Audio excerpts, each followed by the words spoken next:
You're listening to Podcast PXN, a video game podcast delivering player experience news. Let's go! Tell me, who got snubbed? And welcome to episode 165 of Podcast PXN. I am one of your hosts, the perennial dating app swiper from Portland, Oregon, Christian Macias, and today I am joined over Discord by Kentucky's #1 Spartan and PXN founder, Daniel Prindle, aka Dan is DTM. Nice. The president of the Tifa Lockhart fan club. He is the Nintendo aficionado and artist extraordinaire. He's got to go fast at Rauw. Yeah, I was gonna say that. I was gonna say "gotta go fast" as my little blurb today, but now I'm still gonna say it. Gotta go fast. We're sharing the same brain cell today. No, speaking of one brain cell, I'm kidding. Jokes aside, no Gage today. Instead, we have the host of Easy Achievers. He is none other than Elijah Miller. Hello. Be better. That's what I'll say. Audio listeners, I'm holding Mjolnir from the hit PlayStation 5 and 4 game, God of War Ragnarok. How's everyone? From Norse mythology. No, just that. How's everyone going? I'm good. Glad to have you. Welcome. Oh, thank you so much. I'm glad to be here. I begged and paid off Dan to be on the show, and I'm glad that he accepted my... you weren't supposed to tell him you paid me. Yeah, no, we want to cut. What the hell? I just offered my expertise in complaining on the show, so you got an invitation, and I'm here, and I'm glad for it. Thanks so much for having me. And I find a peculiar Gage is in here. I'm just gonna point that out. He's working. He's working. Yeah. He's a busy man. Maybe. And before we move on, be honest. Is this how you're able to afford running the heater? Yeah. Yeah, these payoffs that I'm getting on the side. Yeah, exactly. Yeah. Folks, thank you to everyone watching us live and participating in the chat. Just as a reminder, we're live each and every Wednesday at 8 p.m. Eastern on youtube.com/@podcastpxn and twitch.tv/podcastpxn. The topic of the show this week is the Game Awards 2022 nominees and predictions. But first, the show always starts with the quick bites, so let's go ahead and jump right in. First of all, some happy news. Big congratulations on the day of recording. It is the 70th birthday to Shigeru Miyamoto. Let's all clap and say congratulations, Miyamoto. Wahoo! Yes. Might Without be you, one of the who knows where I'd be. single most important person in the industry. Absolutely. Possibly, at least. Spot on. And we love you, Miyamoto. Here's to 70 more. Yeah. Wait. Wow. I mean, I hope so. That'd be awesome, but Jesus. At that point, you'll just be praying for death. Kill me, Sometimes I hear He just hopes for you to live in eternal damnation. I hear myself say things sometimes, and it's like, damn, I really just be saying things sometimes. Speaking of, I don't know. Let's move on. Some very sad news. Rest in peace. Out of nowhere, out of the blue, Kevin Conroy, the voice of the Batman himself, died, and we wish our condolences to Conroy's family. Very influential figure. Again, both influential figures in my life. So R.I.P. Kevin Conroy. That did hit me pretty hard as I grew up with him as the Batman. That was my kind of Batman. Absolutely. Absolute legend. Legend for real. Moving on. Twitter's paid verification led to a wave of fake accounts impersonating game companies, including Nintendo, Valve, and Twitch. This is still going on. I mean, as of a couple days ago, it kind of stopped, but the first 2 days were incredible. The first one I saw was the one I linked, which was Mario flipping off the world. And then there was a reply that said, Mario wouldn't do this, to which the same account said, he just did. He just did. Mario wouldn't do this. He just did. That's pretty good. I feel bad for Nintendo. Screw him. You're right. You know what? You're right, Rose. Screw them all. Absolutely. This picture is really good too. That's what makes it like that much worse. Yeah. Like the picture is really good, so it does look like they actually released it. Absolutely going to be like a memeable image for sure. You're going to be seeing these in just if Saying Twitter it. if Twitter survives the inevitable future, this is definitely going to be like in the replies all the time underneath Nintendo's posts. It's fantastic. Great picture. When Silk Song doesn't get announced. Oh my God. I mean, Twitter changes by the every 5 minutes, it seems like right now. So True. Dan can't keep up. I'll be curious to see if like this will be called something. It'll be called like the Muskening or something. Oh, like the era of Twitter we're in? Just this era of seems just to be very nonsense happening like almost every day. Here's what we're gonna call it: the end. Yeah.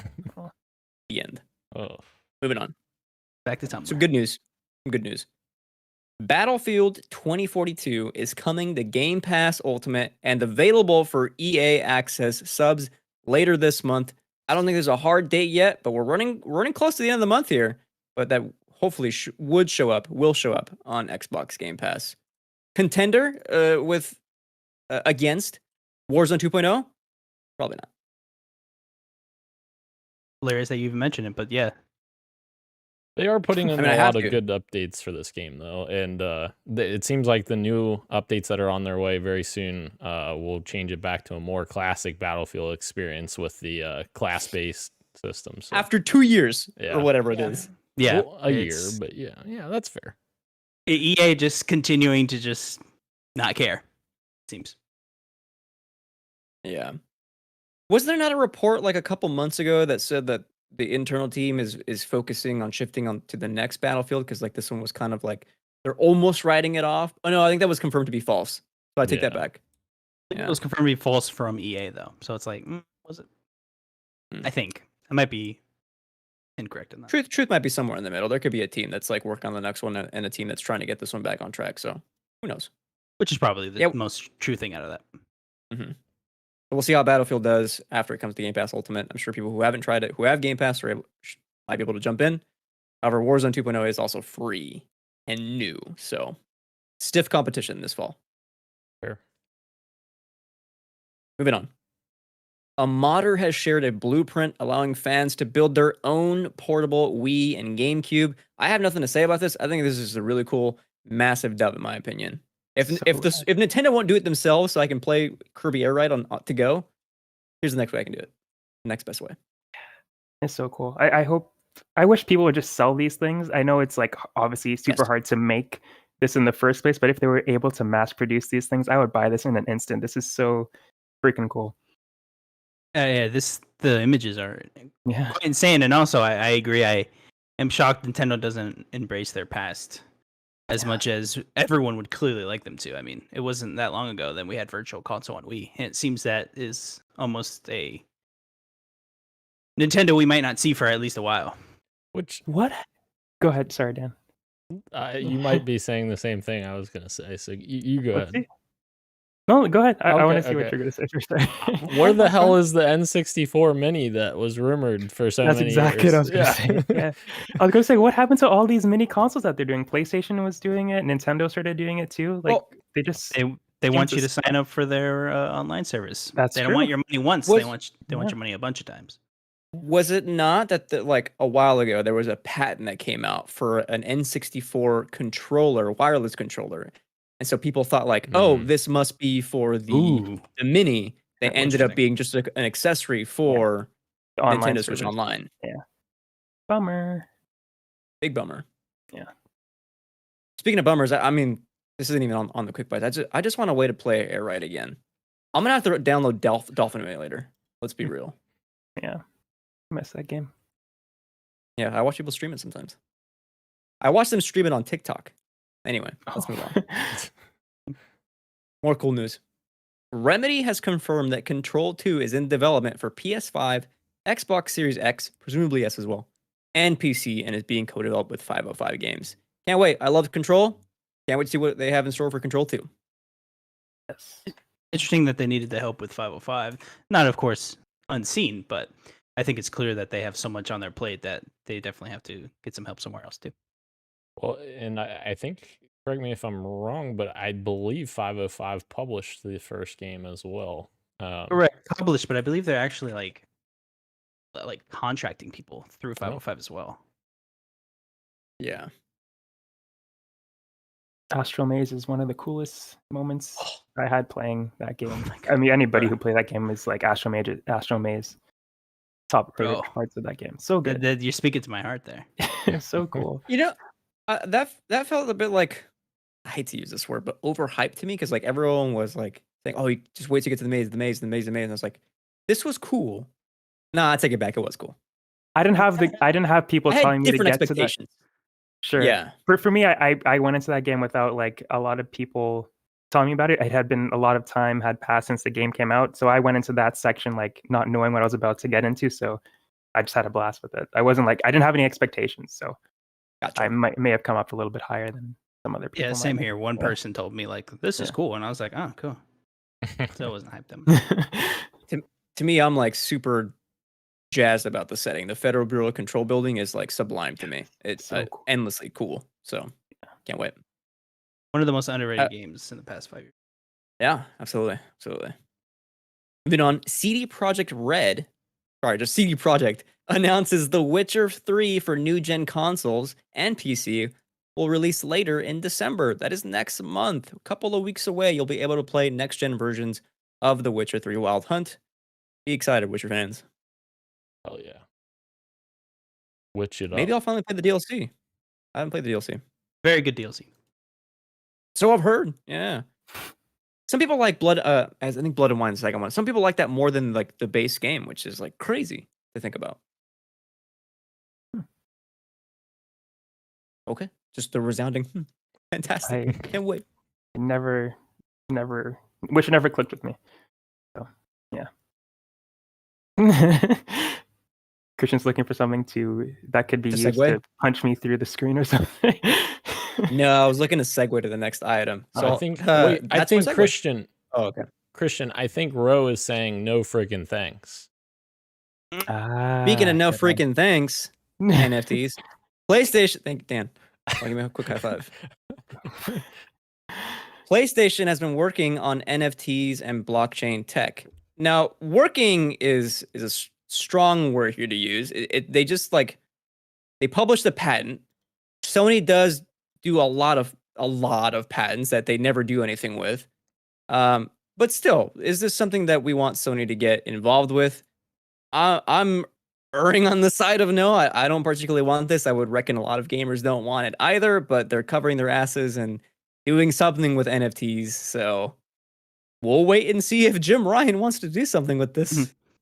I would, if anyone at home is worried, I wouldn't put too much thought into this yet, as patents is far from working on something. They have R&D people doing stuff all the time, so this could mean absolutely nothing. They're just buying things to make sure they're safe in the future, just in case this becomes more prevalent. The interesting part is we talked about this on the podcast, how PlayStation Stars, is that the name of it? Like that seemingly could have been something that was originally targeting this kind of thing, but then they maybe pivoted. So it could just be that they worked on this technology for that and then realized, oh, people don't want this, and maybe won't ever see the light of day. I 100% agree with that sentiment. It definitely, when I do PlayStation Stars, I was like, this was definitely meant to be NFT, blockchain, whatever you want to call it stuff. And they definitely were like, not yet. Let's pull that back just in case. No one's popular. It's not popular, and it's already fallen off a cliff. Let's not be the next one. Whoa, hold on. Rauw weekly reminds me to check my PlayStation Stars. Weekly in the chat, he's always like, "Hey, I'm trying to get this one done." I'm like, "Oh, that's right. This is the thing. Let me open the app." Oh my god. I just have it passively on the background, so like I'm hoping eventually I get enough points to get something. I want it on the record that if I'm ever bringing up PlayStation Stars, it's because I'm complaining about it. I'm like, why don't they have this milestone available? Which they actually did change as soon as I complained about it. About And Ryan heard you. I which is super creepy because I think he did. Because it was like the next day that it was there. But yeah, I did get coins or whatever, or I don't even know what it is, for pre-ordering God of War Ragnarok. So if I buy like 30 more games, I'll get a free one. Yeah. Nice. Oh yeah. 30 more, whatever it is. Anyway, let's move on.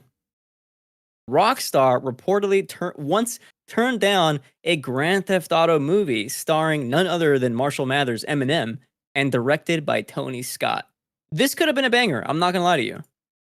A Tony Scott directed Grand Theft Auto movie? Get out of here. Okay. So yeah, I was just about to say, would it have been? So Top Gun director Tony Scott. That tells me a lot. I'm like, okay, that's a pretty good movie. And then, but starring Eminem, see, good actor. Have 8 you Mile. seen- yeah, I was gonna say. Oh, I have not seen 8 Mile. That is a movie that people like a lot. Yeah. I will resend.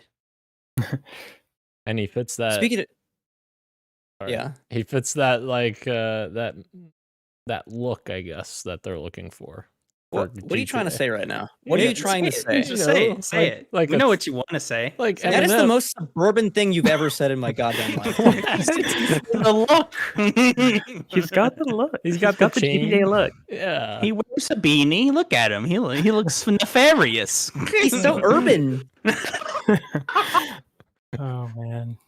I don't know. While we're on Tony Scott, I want to shout out Deja Vu, Denzel Washington starring Tony Scott movie. It's is it good? I liked Debatable. it. I liked love it. Deja Vu. Yeah, thank you, Rauw. Thank you. I thought it was good. Same. Moving on. Somerville developer Jumpship, on the day of the release, of the game Somerville, has been acquired by Swedish group Thunderful. Normally I'm like anti-acquisitions, but like Thunderful as a publisher like puts out a lot of cool games, and Jumpship like is a brand new studio. So if like they were a little bit worried about making new games or having funding for new games, Thunderful could be a way for them to keep making cool stuff. So I'm not like super anti-acquisition at the moment. Yeah, Thunderful has helped a bunch or quite a few cool indie games get out there. Like Wavetail is the most recent one that I can think of, which was stuck on Stadia, but it's coming to console soon. Project Lana is coming out next year, so that's a big one. But I think they also did The Gunk, which was kind of mixed on when it came out. That was like that Xbox platformer thing.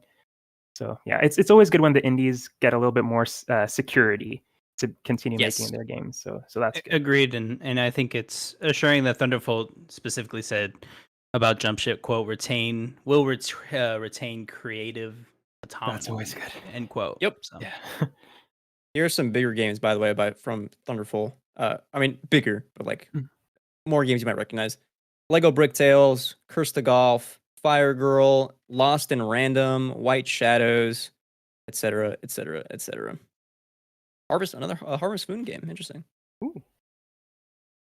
Anyway. Fee. Okay, I'm done. Moving on. Today, got some news that Sony supported development of both the Callisto Protocol and Star Wars Jedi Survivor. Details, they allowed the studios to use PlayStation's Visual Arts Mocap Studio.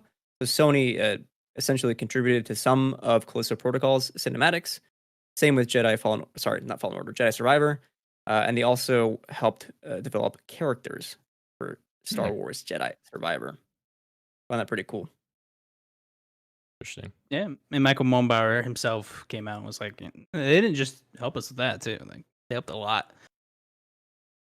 And Yeah, it's always cool to see little partnerships like this happen. Yeah, I'm also glad that I'm always glad when people are just more open about everything. Like the average schmo doesn't know that what even visual arts is, so this helps a little bit with people understanding the industry more. Yeah. At what Absolutely. cost, Christian? At what cost? What do you mean by that? Tell me. Because What's the cost? exclusive content. I feel like this is part of their marketing arrangement. Whatever, a gun skin? Who cares? For Callisto? I won't even equip it. For Callisto? I think there's, I don't know. I can't remember. There's two things I thought for Callisto, but what is it going to be for Jedi Survivor? Maybe a lightsaber color. What if it's PlayStation blue? What if it's blue and that's my favorite color? Then you'll get the other 3 blues. You'll be all right. Scion or whatever the fuck, and then the other one. Fair. That's fair. Oh yeah. Moving on. I probably should have had this one in News of the Week, but it's here, so I'm gonna read it now. Pentiment would not have happened without Game Pass. This is super interesting. Obsidian game director Josh Sawyer has said Pentiment wouldn't exist without Game Pass. Quote, I never would have proposed making Pentiment without Game Pass. Like, I literally just wouldn't have done it. I just don't think it would have been possible. And I think he is like onto something with that, because it is really hard to make games that you want to make, games that will probably not sell.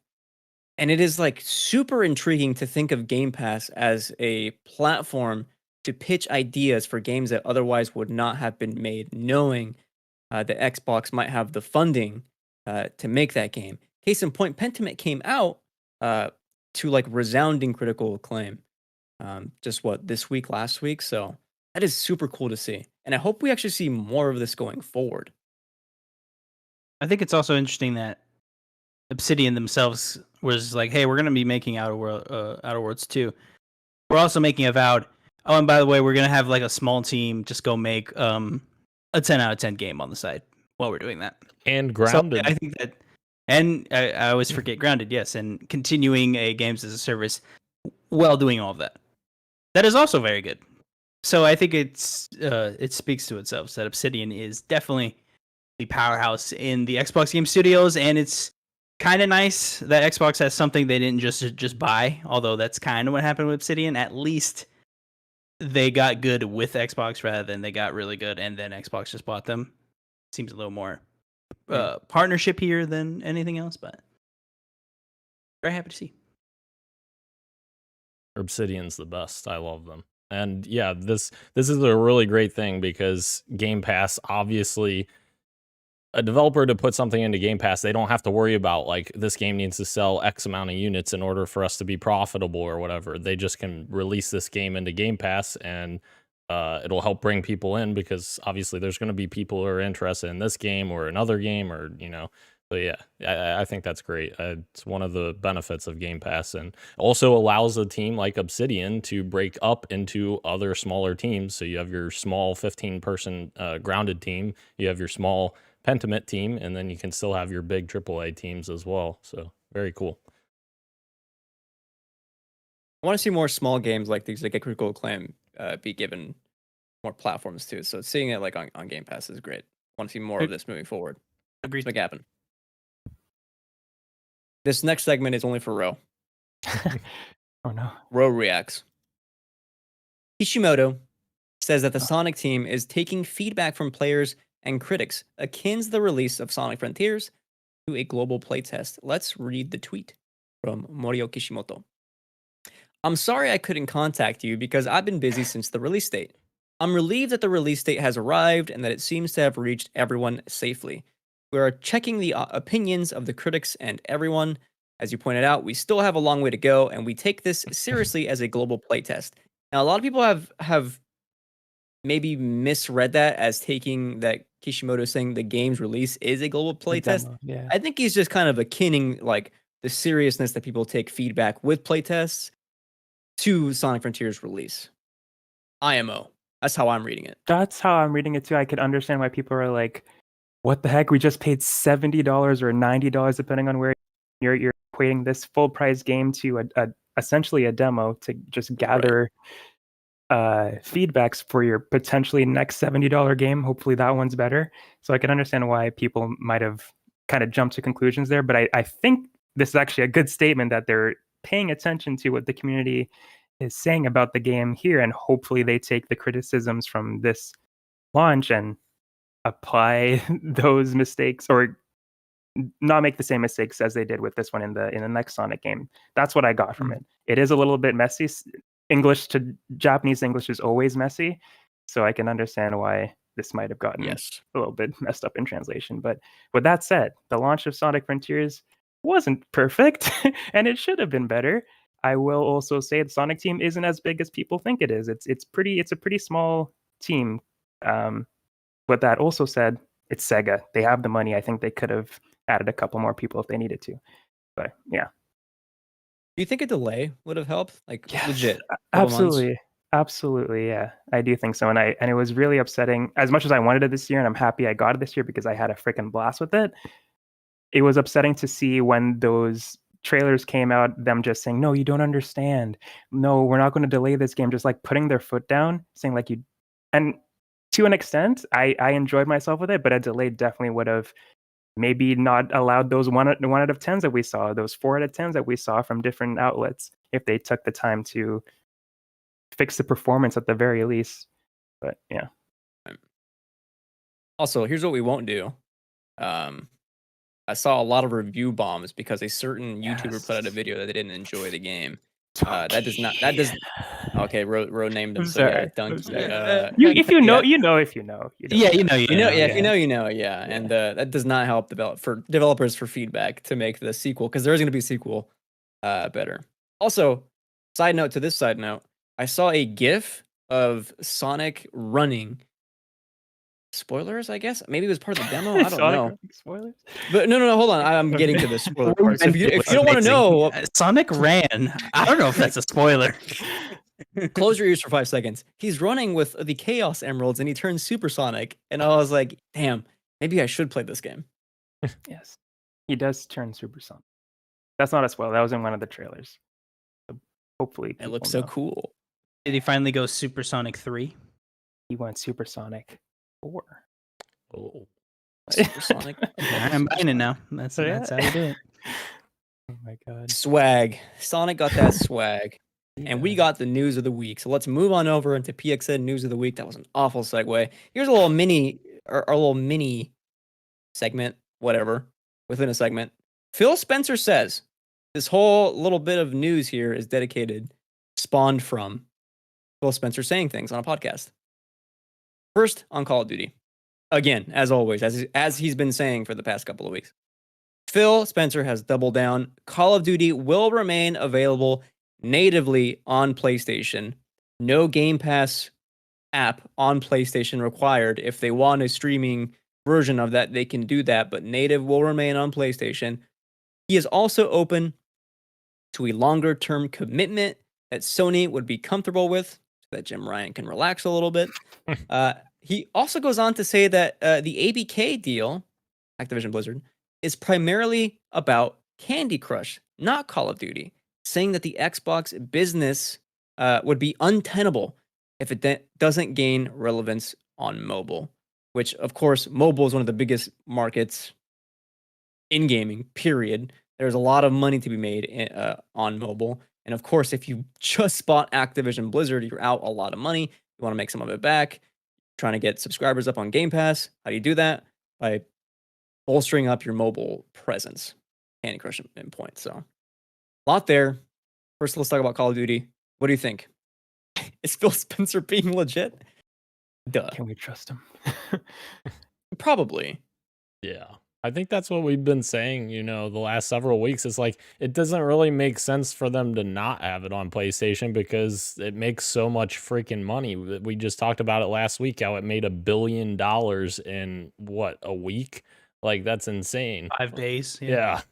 That's absolutely insane. Like, there's nothing even close to that. And yeah, the second part I take with a grain of salt in terms of like him saying it's primarily about Candy Crush, to an extent, I think that's true. Like, I do think that they want to have a bigger presence into mobile, but also like COD is huge money maker. So like that's gonna, that's gonna save the bottom line out of this deal. So yeah, interesting.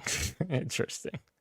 I will say Phil doubling down. This almost feels like the quadrupling down or something. Like, this man is out there begging everyone to listen to him, saying, "I promise it's not going to go anywhere."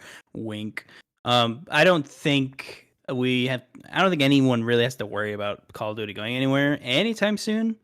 I think PlayStation, what they're doing in Europe, is either trying to buy themselves some time or maybe get something written down in contract, whether it be hey, we need guaranteed to 10 or 15, and maybe the European board will be like, it'll go through, but you do have to promise 10 to 15 year contract or something. I don't know. I do see people thinking that they want it indefinitely. That's not how these work. You don't get to say something indefinitely. That's not how business works. Bill. That'll never happen. But they could get some extension, or they could just buy themselves time while they're hopefully via someone at PlayStation, if they're wise, they're working on something that they don't have to worry about having Call of Duty every year. Maybe they have their own games as a service multiplayer thing that they can generate income on. They can try. They could try. I mean, geez, it's not easier said than done. Look at Ubisoft with half of the games they've tried to release. Yikes. And on the second point, they also did release that they were trying to start like a mobile store as well. Maybe that is primarily to do with this too, although it doesn't seem like they want to say that. because I like to think they want it to be a little more under the radar with that specific business option that Microsoft wants to do. But I agree. Of course, it's COD influences this deal, but Candy Crush is a lot of money. It's almost the majority of the money that they want out of this. But Call of Duty is no slouch. So, and I'm glad you brought up money too. Both of you guys actually. Yeah, $1 billion in less than a week. Here's a more interesting question then: is Call of Duty going to be on PlayStation? Is there incentive to put Call of Duty on Game Pass, given how much money it makes in general? I think absolutely it will be on Game Pass. And the reason why is because you're going to drive so many more people. Because remember, Game Pass isn't saying that you're requiring people to play on Game Pass. You can still pick up the game for full price if they want to do that. I think that it will definitely get a lot more subscribers to Game Pass, which Microsoft wants, and then you'll still have the PlayStation people still buying the $70 copy of the game, and maybe we get a Switch version, like Phil said. Yeah, we want this everywhere, like on Switch. I'm like, I don't know about that, Phil. Nintendo would laugh them out the room. So. If I can chime in, I would like to point out that if Call of Duty, when, I think it's more of a when Call of Duty comes to Game Pass, I do not think Game Pass will be as it is right now. I think Game Pass will be more expensive when that happens. Phil Spencer has already said that Xbox prices will go up. He was very vague about what that means. Was that Game Pass? Was that systems? Was that just systems? Was that everything? Who knows? But if that does happen, I think it will. Nothing will change other than Game Pass might get a little more expensive, and you're going to be more enticed to buy Call of Duty because spending $70 on the game or $20 a month on Game Pass or Game Pass Ultimate, whatever it ends up being, is probably a little more enticing than buying $70 and just getting Call of Duty. How much is Ultimate currently? Is it 15? Yes. 15 a month? Yeah. Yeah. 15 a month right now. It's a steal. That's why I'm like it's going to go up, I believe, in the next year at least.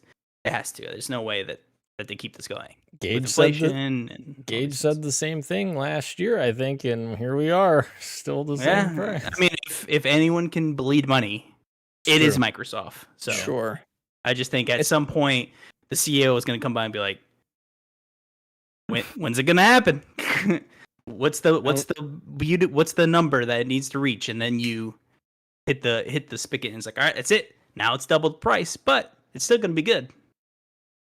Perhaps Game Pass is like the Costco hot dog of the games industry, just forever the same price. Oh, no. Wow. I don't think the math's there, but I respect the reference. Yeah. I mean, that's all it was. That's not even a real take. It's just a joke. Well, and the family plan's about out here soon, and that's an even more insane deal. Is it? I don't remember the price. Yeah, I think right now they're testing prices in the UK. It's in a testing period, but it translates to roughly $25 US for five people. Yeah. What the? Actually, is it 5 or 5 additional people? I can't remember the verbiage. I thought it was 5 total. Okay. Either way, I think it's like for up to 5 people. Okay. So I'm assuming it's you included plus 4 others. Yeah. Insane. God. Yeah. Get some friends together and spend $25 a month. Maybe as they're testing it, like when they're getting ready to release it, they'll announce some kind of price hike, incentivizing you to do the family plan, bringing more subscribers. And even if people are gonna like leave Game Pass because of it costs X amount of money more, maybe they'll end up staying because of the family plan and bring others along with them. So who knows? Yeah, I would argue we're safe until probably the end of this fiscal year. So, like, who knows when Xbox is like, by the way, Xbox Series X is $50 more, or maybe they don't. And the next system that comes out, the Xbox Series Y, PS5 Pro, that's when it gets a little more expensive. And they take the cut from that and just say, all these systems were sold kind of at a loss because of inflation and the shipping crisis and all that, such and such. So we'll make a little more money off the next one. Who knows? But by the way, you said that Series Y. I had a random thought. I apologize, I guess, for just shitting out my thoughts. I was driving to work the other day, to the office, And I was thinking about the Xbox like naming scheme for their line of consoles across generations. Yeah. No, this isn't a joke. I'm not ramping up to a joke. I sort of this is like a genuine thought I was having. It's funny when you think about it, like okay.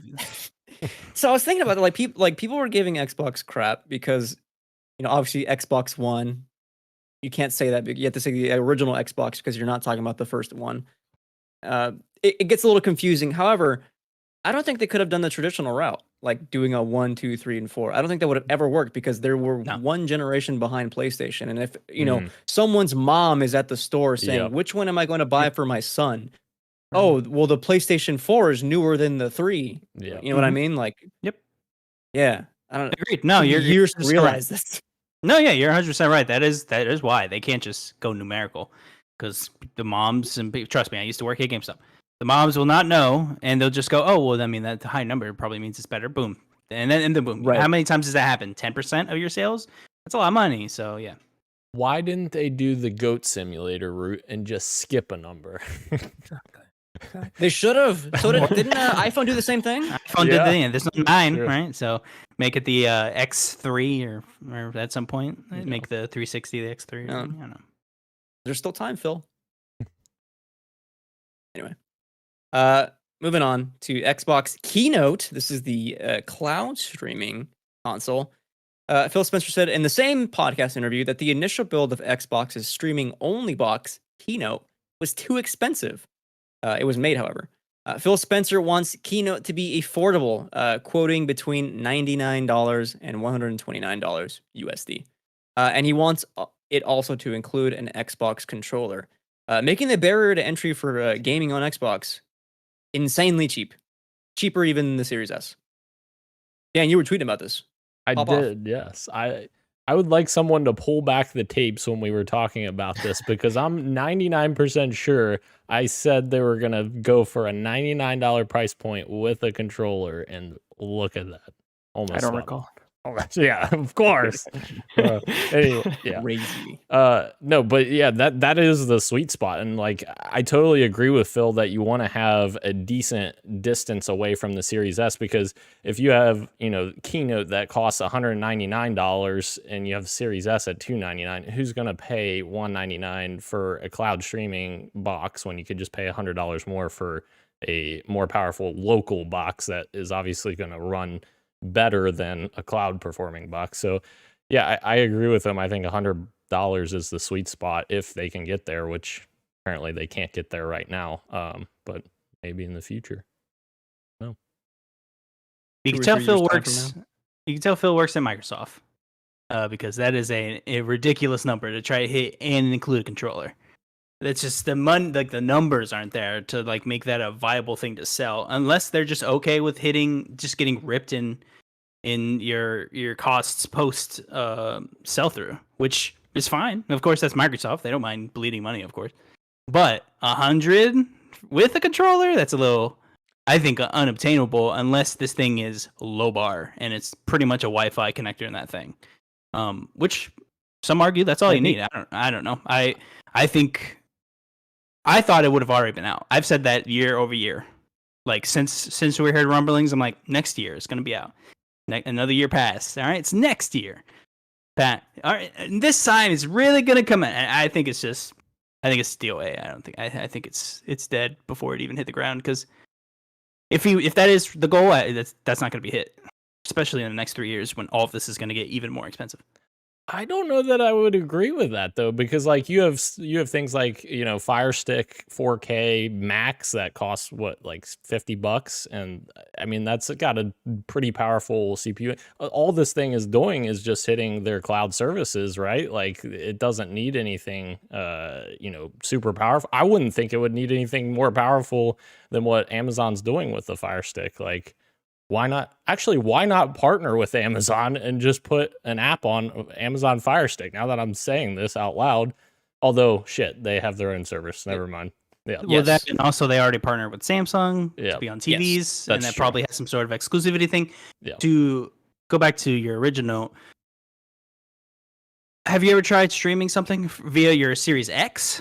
I would argue even that is an unperfect experience, and that's on a $500 unit. So Yeah. What do you put in this thing so it can run games? I think running a movie and running games, especially when we're talking about server space, what it's got to load. I'm sure certain games are fine. Good turn-based game, good JRPG, Pentiment. That'd be a perfect game to play on this thing. You put a FPS on, you're gonna notice lag. All right, well, how do we cut lag? Well, you got to put another processing unit or some chip or thing. I'm not a tech guy, so I can't really speak to that much. But I think just when you get to the brass tacks, the price point is just almost unobtainable unless there's something I am missing in the tech conversation, which is completely likely. See. Uh, Rauw. I hear what both of you guys are saying. I'm just saying, like, if they are able to nail this, though, that would just be such a huge win. And you're talking about Yeah. the Call of Duty thing, like, will this ever be on Game Pass? Just imagine if it does, and just like how easy it would be for them to just get a bunch of people. Just buy this $100 stick, and if you subscribe to Game Pass, you get Call of Duty and all these other things too. Hopefully, it works like you're saying, like you're hoping it does. Dan and Elijah, you bring up some good points. Like, will FPSs actually be playable on this thing? But if it does, if the reason it's taking a long time is because they're trying to get it right, it could be really good for them. That would be awesome. Yes, I definitely agree with that. If the time is spent on trying to make this a seamless experience, I do think that it would be pretty revolutionary if they're actually able to make this thing work at $100 or something like that. Which, Elijah, I don't know the last time you've checked out the cloud streaming, but they have made improvements, because when I first played it, it was terrible. It was really like the latency was unplayable. I've played it since they did the last update, and I actually was able to play Halo Infinite online multiplayer. Now, I will tell you, it isn't, I wasn't playing to the best of my ability on there because there is still some slight latency there. But it was a million times better than before, and it was actually playable, whereas before I wouldn't have said it was playable. So, like, I do think they've made strides there. I do think they still have some more work to do there, but if they could make that thing great, that would be a insane offering. I should try. Yeah, it's probably been a while. I can't remember the last game I played via cloud streaming, but last time I played it, it wasn't terrible. I've heard like horror stories from this thing. It was actually pretty good, but I just couldn't imagine playing an FPS and it feeling like good enough. But maybe I should give it a try and see. If you played Halo on it, I'm like, well, that's pretty impressive. I'll say this for both, both the boxes. I gave a lot of shit for streaming on PlayStation side as well, because it was just the tech wasn't quite there yet. This was years ago, but I mean, I tried it this year after they switched up their PS Plus when they had the whole catalog of games you can stream. I was playing games that required more like racing games, which require more like Twitch input, and that was fine. Again, it's not gonna be perfect. It's not gonna be 1-1, but like there are improvements just overall in cloud gaming. Period. So yeah, no doubt that that Dan's experience with Halo Infinite was probably pretty good. Playable at the least. Yeah. Let's shift to another box. Let's talk Nintendo. Nintendo has emphasized its importance of the Nintendo account integration for its next console. There's a lot of speculation. I have notes here. Let's speculate on which areas outside of games we're actually talking about. And to do that, I bring up this article from VGC. Scrolling down a little bit, I'm going to read a little bit from the quotes. During an investor Q&A following the publication of its latest financial results, the company was asked if it would use data gathered from Nintendo accounts to influence its future software and hardware. Director Ko Shiota responded by saying that Nintendo would consider how to more easily connect its game business to experiences outside of gaming in the future. Something he noted would be important for its next console. While he didn't specify which outside areas this would include, Nintendo slides highlighted its Universal Studios theme park, upcoming Super Mario Bros. Movie, and merchandise as ways it believes it can expand Nintendo account use. Quote, in the Nintendo Switch generation, it feels like we have gotten closer to our consumers via Nintendo account, Shiota said. I think an integrated hardware software business that captures the spirit of Nintendo will continue to be central to many of the activities that spring from the strategy described in today's briefing. I'm going to stop there and ask, I got legit, like, this is my immediate thought was like, okay, if they're going to do expand Nintendo Switch accounts for use outside of gaming, the first thing I thought of was the theme park, which we bring the article brings up. Nintendo showed off in their slides, but also movies and merch. Is there any other ways that Nintendo could reach people outside of games to tie into their Nintendo Switch account? Or sorry, Nintendo account? I don't know. I'm legit spitballing here. In the movie theater while you're watching Chris Pratt as Mario, you can log in and get a special message from Chris Pratt. Oh wow. I don't know. That sounds crazy. We joke. Yeah, but please, Christian. No, we joke, but legit, like there probably is going to be some way where you can, like, if you showed proof that you watched this movie and you log it on Nintendo Switch account, you'll get like redemption points, for like yeah. some points, as well as like probably like access to then use coins to buy like some kind of new avatar for your Nintendo Switch, or like one of the border things or whatever. Like, Yep. I guess the possibilities might be endless with this. Yeah, if they are serious about this, I mean, yeah, it could mean anything. Maybe you get something if you go to the theme park and use your phone to scan something for your, and you get like a points for a game, or you get a coupon. I don't know. I really have no idea. But Nintendo is always in their Nintendo lane. You know, they're always doing their own thing on the side where Xbox and PlayStation are fighting out whoever's going to get Call of Duty. They're over here like, oh, Bowser's in the next Smash event. You know, play him, he'll eat you. You know, it's just random things. But they make $1 billion off of it. So it's hard to say whatever they're doing is wrong. I don't know, like if they open up like even like merch lines, like I don't know, let's say there's a Uniqlo line of Mario shirts, like buying the clothes might get you something. Like the deals, the possibilities for deals and partnerships could be endless with this. And like I wrote this in the notes here in the doc, is like Nintendo is really seeing themselves as a platform / like lifestyle, for like how it views its own audience and customers. Whereas like to me, when I think of Xbox and PlayStation or PC gaming, even, it's like, let's dominate the living room, let's have an experience, you know. But Nintendo seems to be like, we just want like people to, like, I don't know, exist in Nintendo, and I don't know if that makes sense, but Maybe they want to make use of their brand. I mean, almost everyone in the world knows about Nintendo, or at least Mario to some extent. So maybe they want to factor that in too. And also, they tried with the mobile space. They seem to have kind of walked back on it a little bit. Maybe they're going to try again. They tried with like Mario Run and these things, and none of them worked out. The Fire Emblem game made like millions of dollars. But I do want to say, for people maybe listening on audio, it's a hilarious thing that's clearly from like a deck from Nintendo, and it says, create a virtuous cycle to invigorate integrated hardware software business. Oh my god. Oh, the amount of meetings I've been in to hear garbage like that. What does that even mean?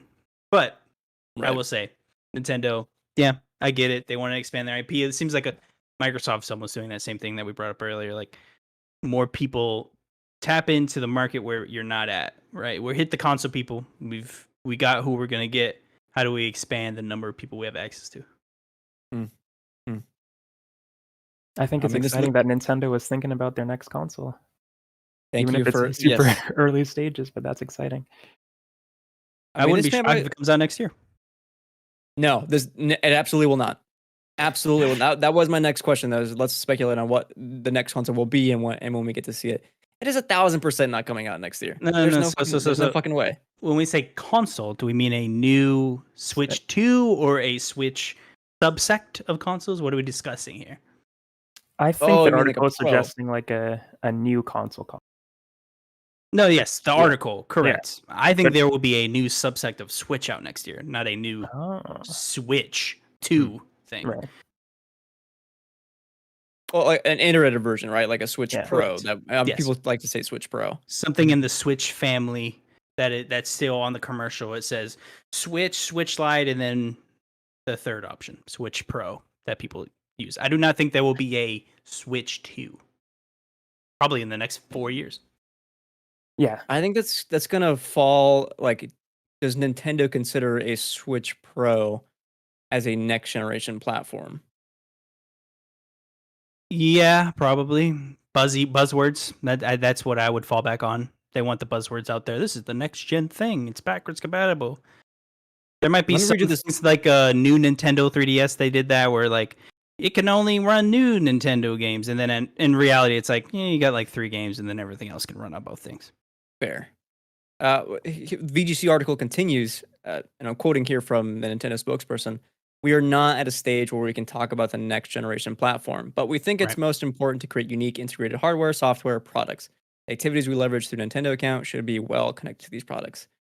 This to me speaks like that they are perfectly content with how the Switch is selling right now and the games it's outputting and how the games are running for at least another year.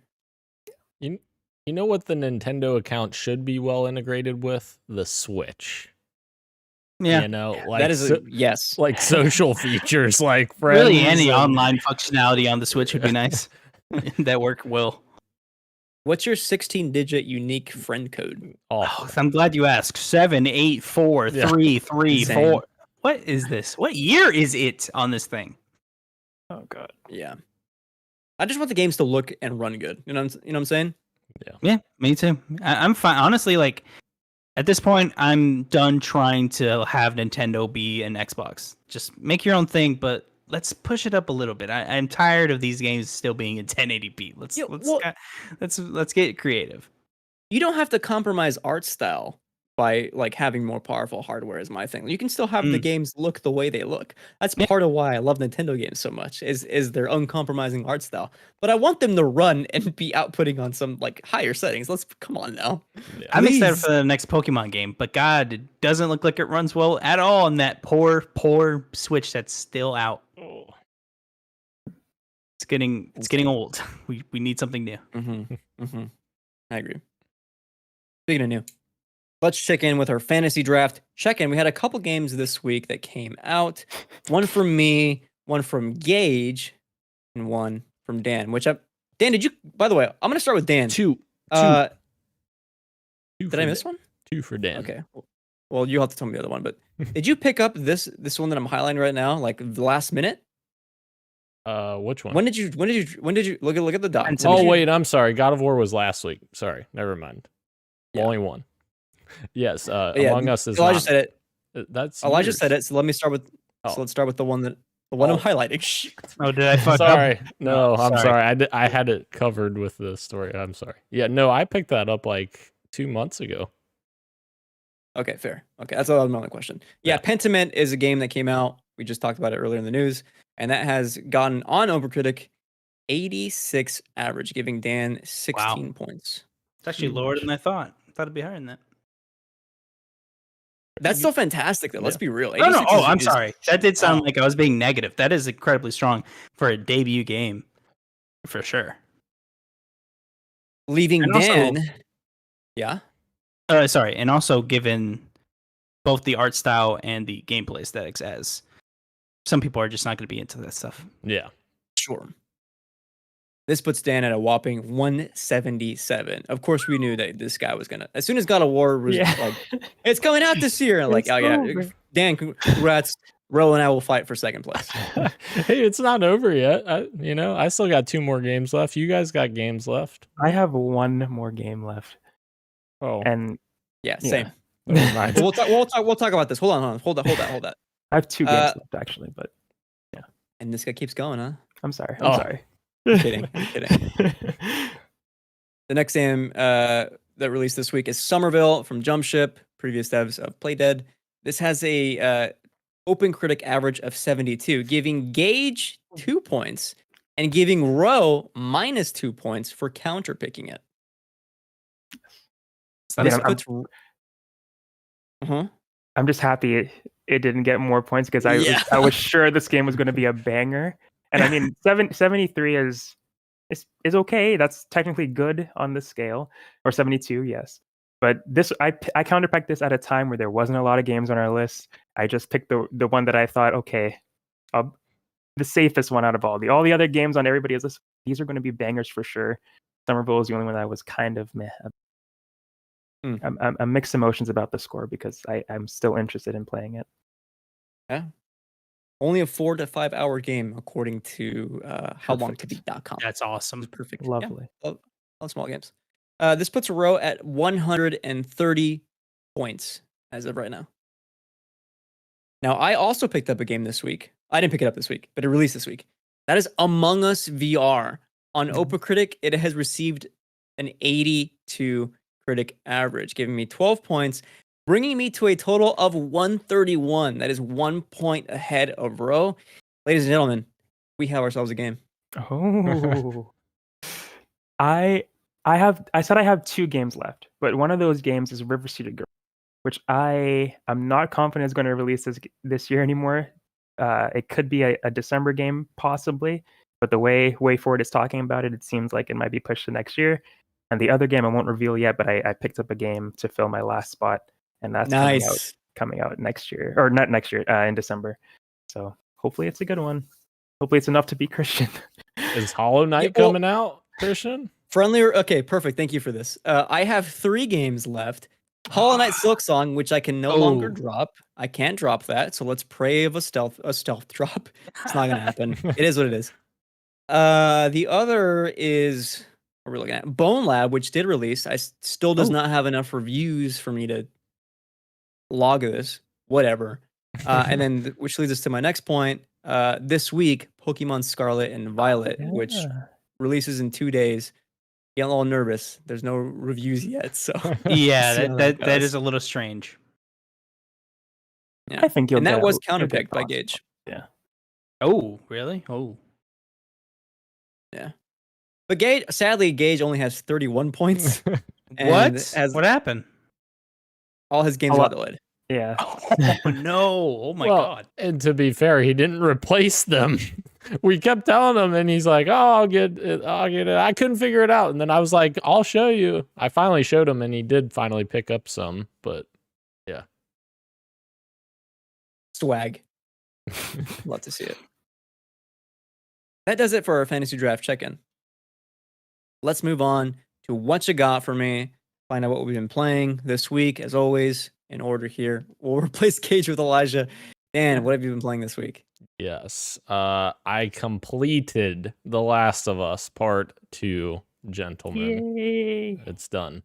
I did it. Very much. I am glad that I played the game, so I'm glad you guys pushed me back to it, and I'm glad I started it from scratch and not where I left off months ago. But overall, I very much enjoyed the game. I still think the first game far superior in terms of story. I think that the second game has a lot of very interesting stories within it, though. I think that the main problem I have with it is the thing that we've talked about, which I don't want to spoil if people haven't played this game yet. But as far as the other stories had to have that event happen for them to happen. So, like, while I don't like what happened, in that event, I am glad that we got to see, like, some of the other events that unfolded as a result of that, if that makes sense. Like, there were so many moments that were, breathtaking that, you go back to a certain area, like, flashback. I'll just say flashback, and those moments were really cool, and I really loved seeing those moments portray on the screen, because, like, those were the most powerful moments in that entire campaign, in my opinion. So yeah, I very much enjoyed it. Christian, yes? Yeah. Okay. If I can be genuine for a second. Sure. Although I disagree with your ultimate conclusion that we talked about privately. Yes. I think your opinion is 100% valid. And I am just totally happy that you at least gave the game an honest shake from start to finish, which a lot of people have not done. And I got to respect you and commend you for that. So I'm happy that you are at least on the other side and can appreciate some of the things the game was at least doing, even if you didn't agree with it holistically. So, and the game is freaking beautiful, and the gameplay is fantastic. It's a huge leap over the first game in that regard. I loved it. Sorry, Elijah. I feel like I'm a teacher. Elijah. Thank you, Mr. Daniel. I would like to echo everything Christian just said. But I will also add, I know a lot of people who also had problems with what you had problems with. My own father, I'll bring it up again, had issues. I love the way he put it. Maybe one day we'll talk about it. If you ever need to talk about this game on air, too, Spoilercast, call me up. But I love this game. I'm glad you played it. I think everyone should try it. I think it's one of the best games ever made by one of the best studios that we've ever had. Amen. And everyone should at least give it a try. Absolutely. Yeah. It does things that only video games can. I will go into I'm super excited for this next one, by the way. Oh, okay. Wait, which one? Because I was gonna go to. Oh, the middle one. But go ahead, whatever order you want to do. Yeah. Okay. God of War Ragnarok. I barely started. I'm like 2 hours in because I was finishing Last of Us Part 2 and I didn't get a whole lot of time to play this week already, like Monday, Tuesday. So hoping to get dug into that over maybe the holidays here in the next couple of weeks and try to power through God of War, because I know that's going to be a much longer game, I think, than The Last of Us was for me. So try to get through that as quickly as I can, but enjoying it very much thus far in that opening sequence. Woo!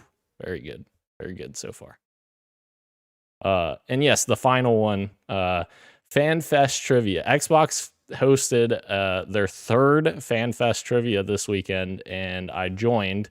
Essentially, any Xbox member can join FanFest. It's just like a appreciation type thing that they do for fans, and they started it during the pandemic. So this is their third iteration of it, and it's really fun because like they have trivia questions of Xbox that they have on the screen, and everyone tries to answer as quickly as they can and as accurately as they can. You get bonus points for answering quicker, so you get higher up in that regard. But it was cool because they streamed it live on Twitch this year. So on their Twitch channel, they streamed it for everyone to see. But only the FanFest people were participating. There was 7,000 people that were participating. I came in 21st place in this. Yes. Impressive. Congratulations. Yeah. Oh my God. Thank you.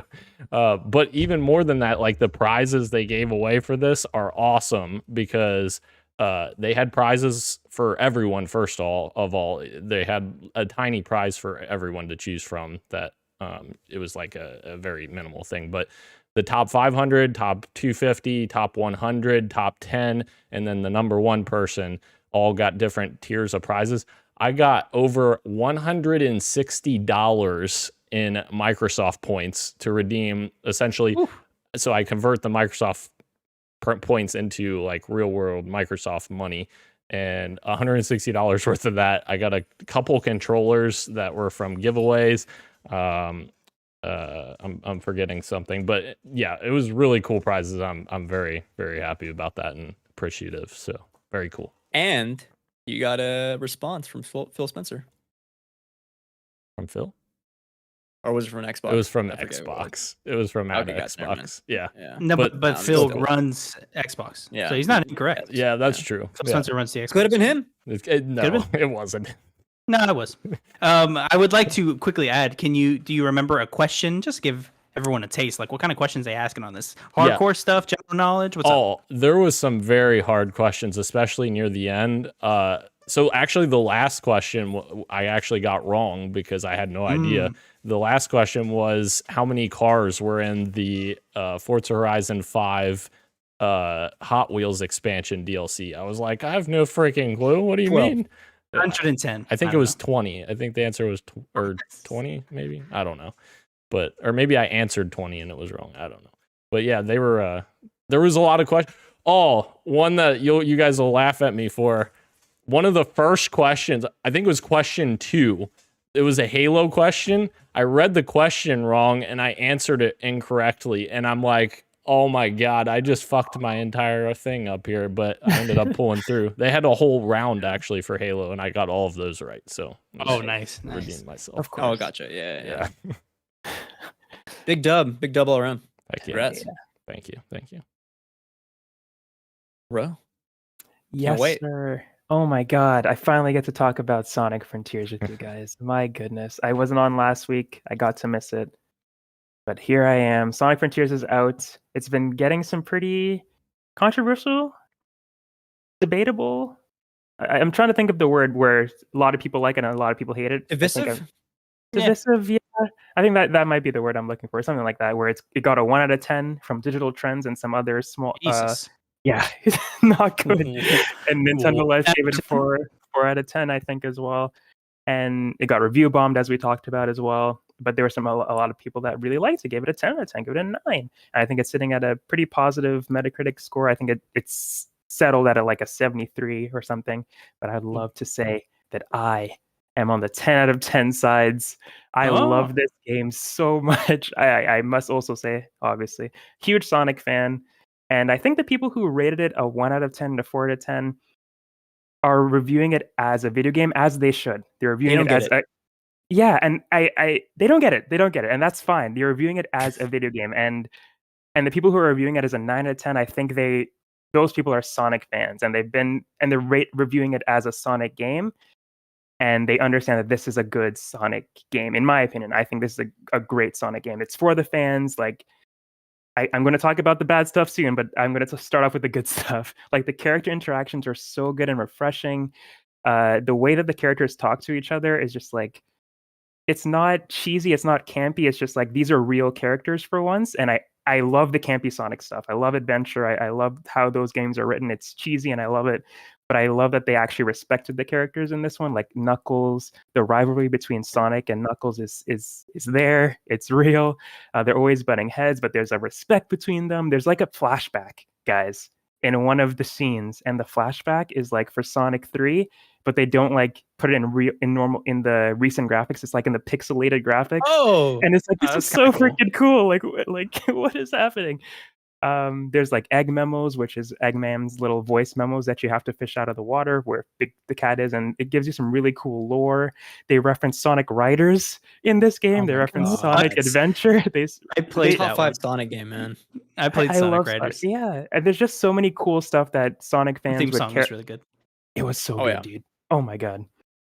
There's one of the credit songs by artist named Nate Wants to Battle, who has made so many Sonic covers. He has a cool album called Gotta Go Fast, and now he can say that he made an actual Sonic song, official Sonic song that's in an actual game. I think that's just so cool. But as we talked about earlier, this game is not perfect. The pop-in is atrocious. The performance is not very good, especially on the Switch, is what I've heard. So I'm assuming that's where the Nintendo Life people played it, and that's why I got a 4 out of 10. One of the reasons. There's a lot of things wrong with it that I think that could have been polished. The way that Sonic controls in the cyberspace levels has been a bit up to. I think he controls really well, but a lot of people are like, this is not how Sonic is supposed to control. I love it. I think it works really good. It took some getting used to when I did the first 2 levels, but once it clicked really well, and I love just trying to go through those levels as fast as I can and completing the challenges as well. But yeah, I think the worst part of it is the performance and how it looks, but I can get past that because I'm having such a great time actually playing the game that I'm not really even noticing the pop-in. Like, I know it's there, but it's not getting in the way of my experience, which is, I guess, it's fine. Like, they shouldn't put out a game that isn't complete, but they realize that the people that are playing the game are going to be able to see past it, or most people. But yeah, I'm having a blast with this game. I'm 2 trophies away from the platinum, guys. I'm going to get the platinum for this game. I love it so much. Yeah. But I think what a lot of people are saying, the people that are giving the 1s out of 10s, the people that are giving the 10s out of 10s, they're both saying the same thing, that this is a good step forward for Sonic, and that they hope that they're able to polish this experience for the next one. And that's what's exciting for me. Even though this should have been the one, I'm excited for the next Sonic Frontiers game, because the way that this game ends, it's like there's definitely going to be, they're leading into something else, which is super exciting.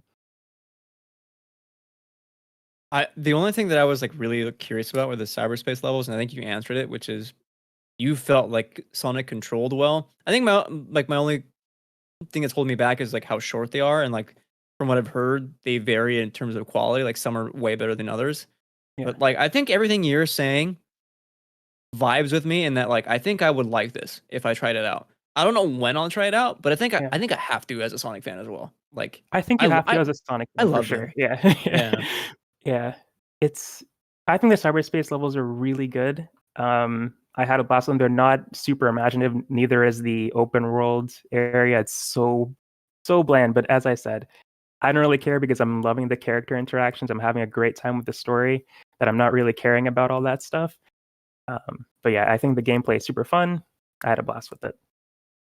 Sorry, me again. There was a tweet I saw in the timeline that someone was comparing the opening few hours of Sonic Frontiers to the opening of Death Stranding, and then they did an edit like totally Oh similar, yeah, and they did an edit I and they saw played the that. Yeah. music of Death Stranding over Sonic Frontiers. Like, dude, if there's one way to get me in, it's this way.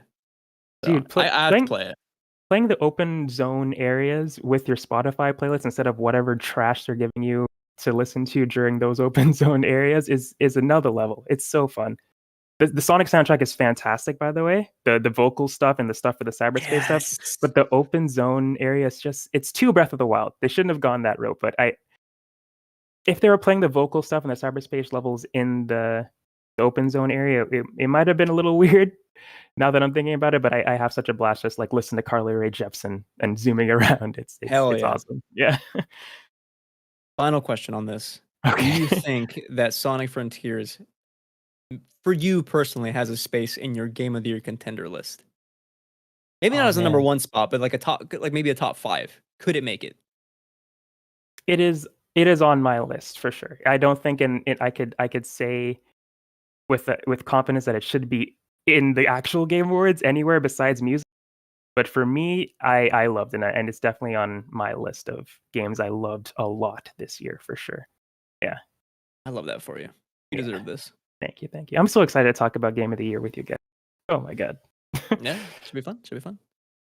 Moving on, I played a couple things. This isn't really a played thing, but I have to mention this because it's game related.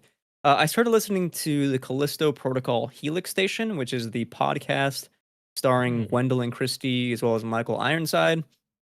It's like a one sentence pitch. In the year 2320, a skip tracer hunts down a dangerous escaped criminal on a derelict space station. It kind of works as like a world building / prologue kind of of audio story. And I think it's pretty cool. Like they use 3D immersive audio in their storytelling. So I'm listening with my AirPods and it's like, Whoa. yeah, it feels like I'm on this spaceship with them. And like, if I close my eyes legit, I would think that I have a movie on and I'm just kind of, I have my eyes closed for some reason.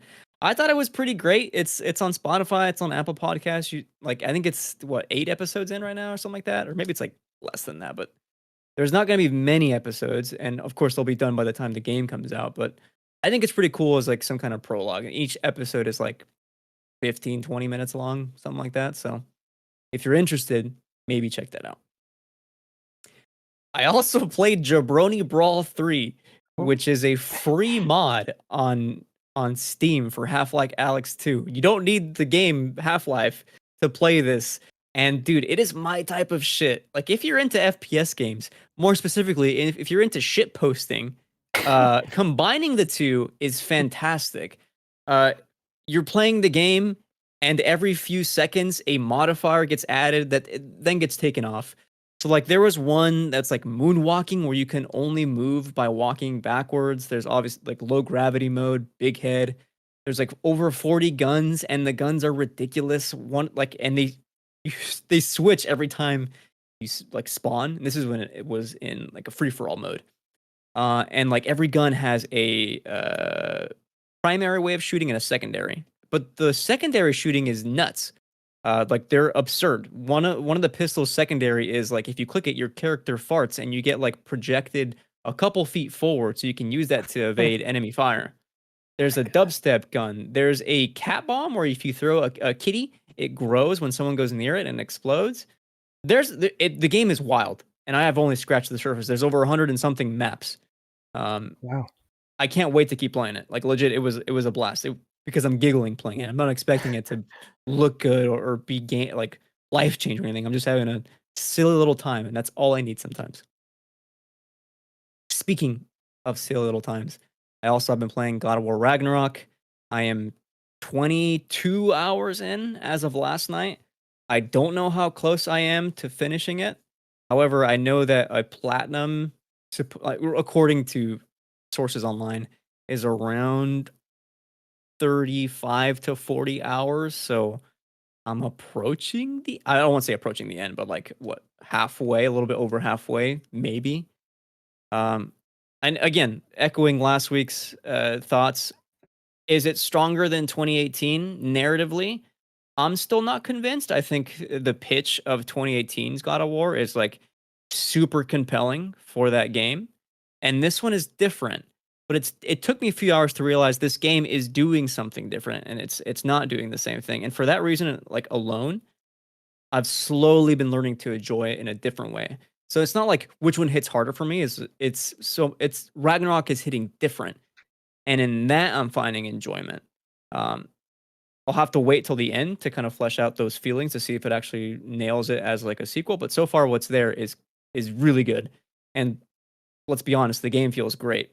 If I have two complaints still, it's that I think the menus are really bad. I think the ways you upgrade things and craft things is not fun and confusing and should have been streamlined. Did they make a lot of changes from the last game? Like, I thought it was Yes. fine. Oh, why? Yeah. The last game was fine, I found. Even worse is that the upgrades leave a lot to be desired. Most of the upgrades are the stuff that you unlock in 2018. So it's like, okay, I'm less powerful than I was in 2018, and I'm unlocking the same things I already played to unlock in the previous game. So it's like, is it that much different than 2018 in that regard? No. So that was like a little. It's still a fun game. I'm still really, really, really liking it. It's one of the better games of this year.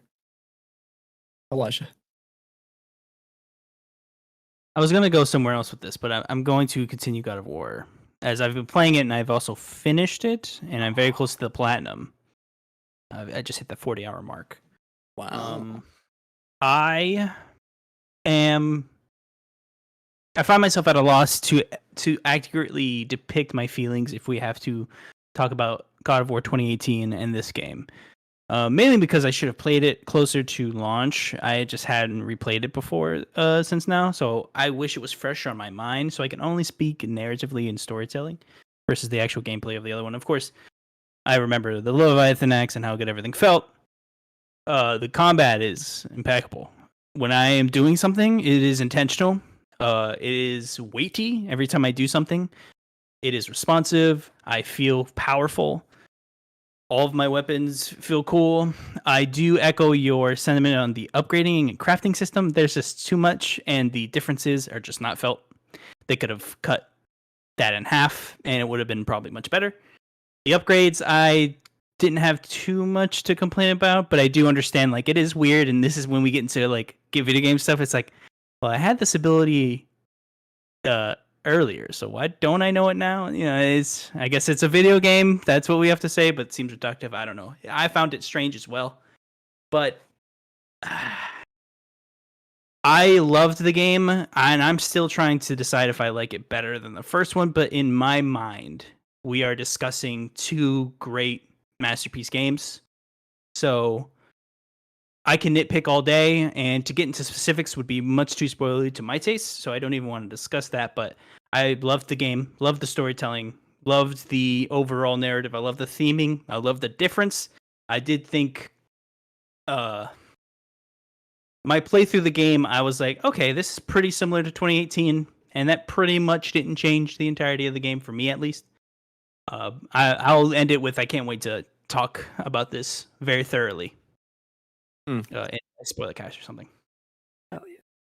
And then I finished, prior to getting God of War, I finished Plague Tale Requiem, which is a beautiful game, a game that I played the first one right before this one came out because I had not played it before. And it is a great game. It's more of that one.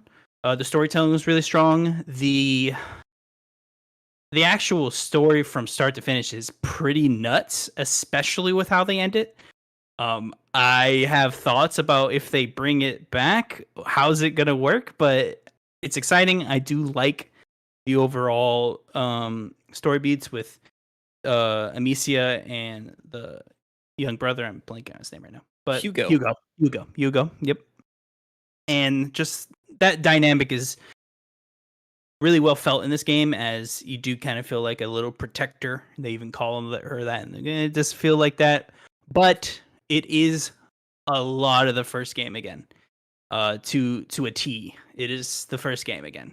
So if that turned you off the first time, they didn't do much to change your mind this time. But I enjoyed it. There were a couple of strange decisions throughout the game, but overall, I think it was a good experience. And it wasn't too long, although I still think they could have took out a couple chapters, especially near the end. It went on a bit too long, and there was a couple coincidences that I was like, all right, a lot of stories have coincidences, but this seems a little on the nose, but hey, still a good time. There we have it, folks. That is what we've been up to this week. Let's move on over into topic of the show. Of course, the God Awards, the Game Awards 2022 nominees. Dan, I linked you the page that gets you to the nominees. From there, you have to scroll down and click View All Categories.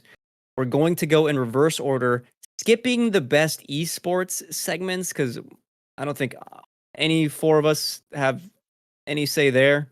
I have a little bit, but not enough to carry a conversation. Yeah, same for me. For like half of them. So I think a good place to start is most anticipated game. And then Dan, for each one, you'll have to go previous category, not next category at the top. That makes sense. Yep. Oh, thank you for Makes telling me that. sense. I wouldn't have done that. Yeah. And if you're at Okay. home, you can vote along with us. That's what I'll be doing. I will be live voting since I finished God of War. I'm going to be voting along with us. Nice. Okay, perfect. So visual watchers, listeners, you can see the screen and you'll be seeing each thing that we're talking about. Hopefully, inshallah, it's working. Yes. Otherwise, for each category, what we'll do is say which one we think should win, which one we predict will win, Oh, and what game got snubbed, if any, from this category that we want to bring up. Starting with most anticipated game. An insane category that's usually the same games year after year because that's how game development works. yep. Final Fantasy 16, Hogwarts Legacy, Resident Evil 4, Starfield, The Legend of Zelda, Tears of the Kingdom. The order will go as follows: Daniel, then Rauw, then me, then Elijah. Ooh. This is a fantastic list, but It is. I'm gonna say that Legend of Zelda is gonna win. However, I'm gonna pick Starfield, brand new IP from Todd Howard's team. I'm very excited to see what this game turns into. We got a little bit of a tease at the Xbox conference, some gameplay there. I just want to see what they're working on next. I want to dive into that. So that's my thoughts. Rauw. Okay. For me, I think I also think Legend of Zelda Tears of the Kingdom is going to work. I'm also going to vote for Legend of Zelda Tears of the Kingdom as my pick. Did you want me to say? I think I have one for snubbed as well. Sure. Yeah, if you have one. I feel like Spider-Man 2 should be here. Oh, fuck yeah. Insomniac Spider-Man 2 in place of Hogwarts. I don't know. I'm not a Harry Potter guy. Yeah. I'm not a Harry Potter guy. I don't know how hyped the Harry Potter community is for this game. But for me, I think Spider-Man's more exciting than even Starfield, honestly, for me as well. Again, not a Bethesda dude. But definitely Final Fantasy 16 is super hyped. Again, I'm in that community, so I maybe I'm a little bit biased, and I know Resident Evil, people are hyped for that, and Breath of the Wild too, of course. Everybody wants that game. But yeah. I think this one is the one that's fan voted too. I don't think judges are voting on this one. I think it's just the fans. And I think there was enough criticism against Starfield that it will get a lot of votes, but I don't think it will get the majority of the votes. I think the one you'll see get all of them, the one that I'm most excited for, and the one that I predict is going to win as well, is Tears of the Kingdom. Elijah? I have to, agree. Tears of the Kingdom is winning. Nintendo fans are showing up for this thing. I am trying to think of a snub. I want to say Spider-Man 2 as well, and I think that's what I'm going to go for, although it's up in the air if that's going to make it. And I think I'm going to vote for Hogwarts Legacy. I am a fan of this game. If you care, there was a gameplay showcase about this, about 25 minutes. And it's very nice. If you have an issue with recent J.K. Rowling things, the devs give you an option of being fully transgender if you'd like. So that's something that they can vote for with your wallet if you are against J.K. Rowling and her very crazy Twitter rants that she keeps going on. Or you can support the devs too. Up to you. But I am voting for Hogwarts Legacy. That's an epic way to not dunk. Dunk is not the right word, but I don't know. Get back. That seems wrong as well. Just to they voice their support. It seems like they didn't want to make it that way. They were very professional about it. They showed you can change your pitch. You don't even choose your gender. You just say what dormitory you're going to go in. and that's what they're going to refer to you from there on. So Slytherin. there's a bunch of cool stuff with that. If that helps you a little bit with the thing, and also remember, there's a lot of devs behind this, so I care about them a little bit too. Moving on to our next category, which is the previous category. A reminder, Dan. Yes. Best adaptation, recognizing outstanding creative work that faithfully and authentically adapts a video game to another entertainment medium. We have Arcane, League of Legends, Cyberpunk Edge Runners, The Cuphead Show, Sonic the Hedgehog 2, and Uncharted. Daniel. Yeah. This is difficult. I would probably say the Cuphead Show, with the caveat that I haven't seen Arcane or Cyberpunk Edge Runners. I think that either Arcane or Cyberpunk Edge Runners is going to win this. I don't know which one though. Like, that's a throw up in the air for me. But the Cuphead Show, I actually turned that on with my nieces and nephews, and that show is actually like, it's really cool. Like how, exact replica it is of the game, like the art style and everything, and like it's really good stuff. Alas, you have to predict one, so you got to pick one. Okay, that's fair. I'm gonna say Arcane. Rauw. Yes, sir. I have seen all of the upset Uncharted. I still haven't brought myself to watch yet. I've watched a couple of episodes. I've seen a couple episodes of Cuphead with my sister. It is really awesome, Dan. It's a really cool show, and the animation is insane. Sonic, in my heart, you're my winner. But I when there's Cyberpunk Edge Runners and Arcane in there as well, I can't with confidence vote for Sonic 2. So I'm gonna go with what Dan said as well. Arcane. I think Arcane is just fantastic. It's such a good show.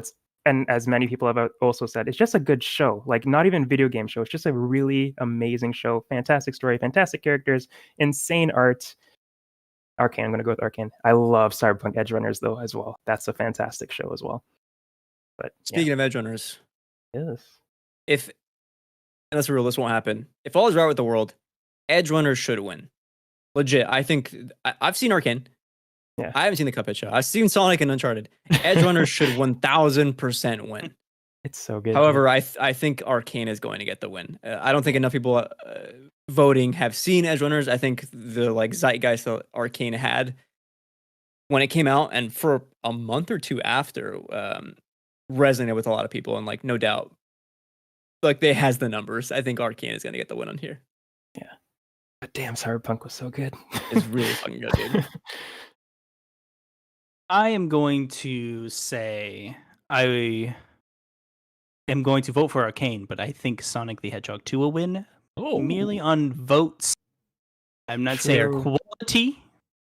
Trust me, I am not saying quality. I would much prefer Arcane or Cyberpunk to win, but I think quantity might win here with Sonic the Hedgehog 2. Can I get a secondary confirmation? This is not also fans, right? I don't think the judge pool votes on this. I think this is fan as well, right? I think this is fans as well. I think the one that judges start voting on is the next one. I'm almost positive Sonic the Hedgehog 2 will win, but I'm also leaning towards Arcane, but I'm going to say Sonic is going to win. Yeah, no, Sonic fans are crazy. Yeah, you're right. It's possible that I'm thinking numbers here. I think a lot of people are going to be like, Sonic, boom. Yeah, a good point. I completely forgot that this was fan voted. I still think Arcane might win, but yeah, I'm pretty the sure fan that's voted aspect is yeah. I'm pretty sure that's the last thing though. I think everything from here on is just judges, and then it's 90% judging, 10% fan. I think is how it works. Gotcha. Yes, 1000% right. However, I would like some transparency in the 90%. I don't know if that's numbers based or if they do the Oscars where it's preferential based. But yeah, you're right. The 90-10 split is correct. Yeah. Let's move on to our next category, which is Best Debut Indie for the Best Debut Game created by a new independent studio. The nominees are Neon White, Norco, Stray, Tunic, and Vampire Survivors. Talk to me, Dan. I'm gonna say so. I'm gonna caveat this with I've only played one game on this list, which is Tunic. So I would say Tunic just by default. However, I think that Stray will win because there's been a lot of support for Stray. I feel like a lot of cat lovers out there. I don't know. I have arguments against this, but Rauw, please. Okay, Dan, do you have a snub for this category? Maybe another indie game that you? Oh, yeah, may have yeah. played? that's a good question, Rauw. Can I think of a good indie game off the top of my head here? Maybe not. That's Probably okay. not. I was curious. B would also be hard. Like, what's the first game? Yeah. That's true. Yeah, we have to think debut title as well. Yeah, that's a good point. Yeah. I got one. Me too. Yeah. All right. Probably the same one. Perhaps. Yeah. Yeah. All right. So for me, I'm gonna pick Vampire Survivors as the choice. I've heard people say that this should have been the Game of the Year category. This game. Yes. So I'm gonna say that it at least wins Best Debut Indie. Since Stray is in Game of the Year category, it has its chance there as well. But yeah, I've heard great things about all of these though. Neon White especially. So yeah. Vampire Survivors is where I'm going to choose. My snub, however, is Signalis. Yes. It's a fantastic game made by essentially two people. There were other people involved with the music and programming and stuff, but essentially two people made this game. And it's a fantastic horror survival game. Christian will be able to tell you even more about it, but I am not a horror person, and I love this game so much. I love the exploration, the storytelling. It was fantastic. There's another one as well, but maybe Christian will one up as well. But if he doesn't, then I'll say it. Oh, go ahead, say it. Citizen Sleeper is the other one that was snubbed. I don't know if that's a debut title. They made other games. Okay. Yeah. Okay, never mind then. Yeah. I don't have to speak at all because Rauw took the words out of my mouth verbatim. Like, yeah, Vampire Survivors should get the win here. Deserve to be in Game of the Year, absolutely. And I think enough people will be voting that, like, yeah, this should be the winner here. Oh, by the way, I forgot to mention, I haven't seen the rest of the nominees. I've seen obviously Game of the Year because Rose nice. shared that, but I have Sorry. like I this was fresh for me, so I'm doing this. Yeah. Yeah, I tried to stay away. Okay, good. Nice. Getting some fresh. So reaction. Elijah's next. Yes, I am voting for Tunic. The snub would also probably. I was trying to see if Death's Door. I couldn't remember. That came out last year, right? I think that was last year. Yeah, that was last year. So, my snub would probably also be Signals. But who I think will win? Oh my god, I don't know. I probably would go. I think people are gonna vote for Tunic. I think it's fresh. I think people are going to want Tunic to win just because of how nice it was. Although, I don't know, it was pretty difficult. Maybe a lot of people didn't play it. This is a hard one. I probably am going to also say Tunic will win. Tunic's a fantastic game. Please play it, by the way. Yeah, people really like that game. I know. I mean, I don't want to shout out Christian. Like, I know you were a little bit mixed on your reception. Oh, you didn't like it? Fuck. Yeah. I cannot. No. Anyone who likes this game, I can't. No one likes this fucking game. I've heard people like it on the whole Twitterverse, but Yeah, I haven't played it yet though. Random people I don't know like it. Moving on. Next category is Content Creator of the Year. This is a little bit controversial on Twitter. For a streamer or content creator who has made an important and positive impact on the community in 2022, I think there's enough leeway in the description there to have one of these. And let's just give you the nominees. Carl Jacobs, Ludwig, Hit That Luddy, Nibelian, No Brew, and QT Cinderella. I almost started talking. Dan, please go ahead. Okay, so I know who most of these people are. I'm going to say there is no way in hell that people should vote for anyone but Nibelian, in my opinion. And that is because this man tirelessly went to work for us, the community, for so long and gave us the new, like, all the stuff we needed all in one place. Like, we used him so many times on this podcast.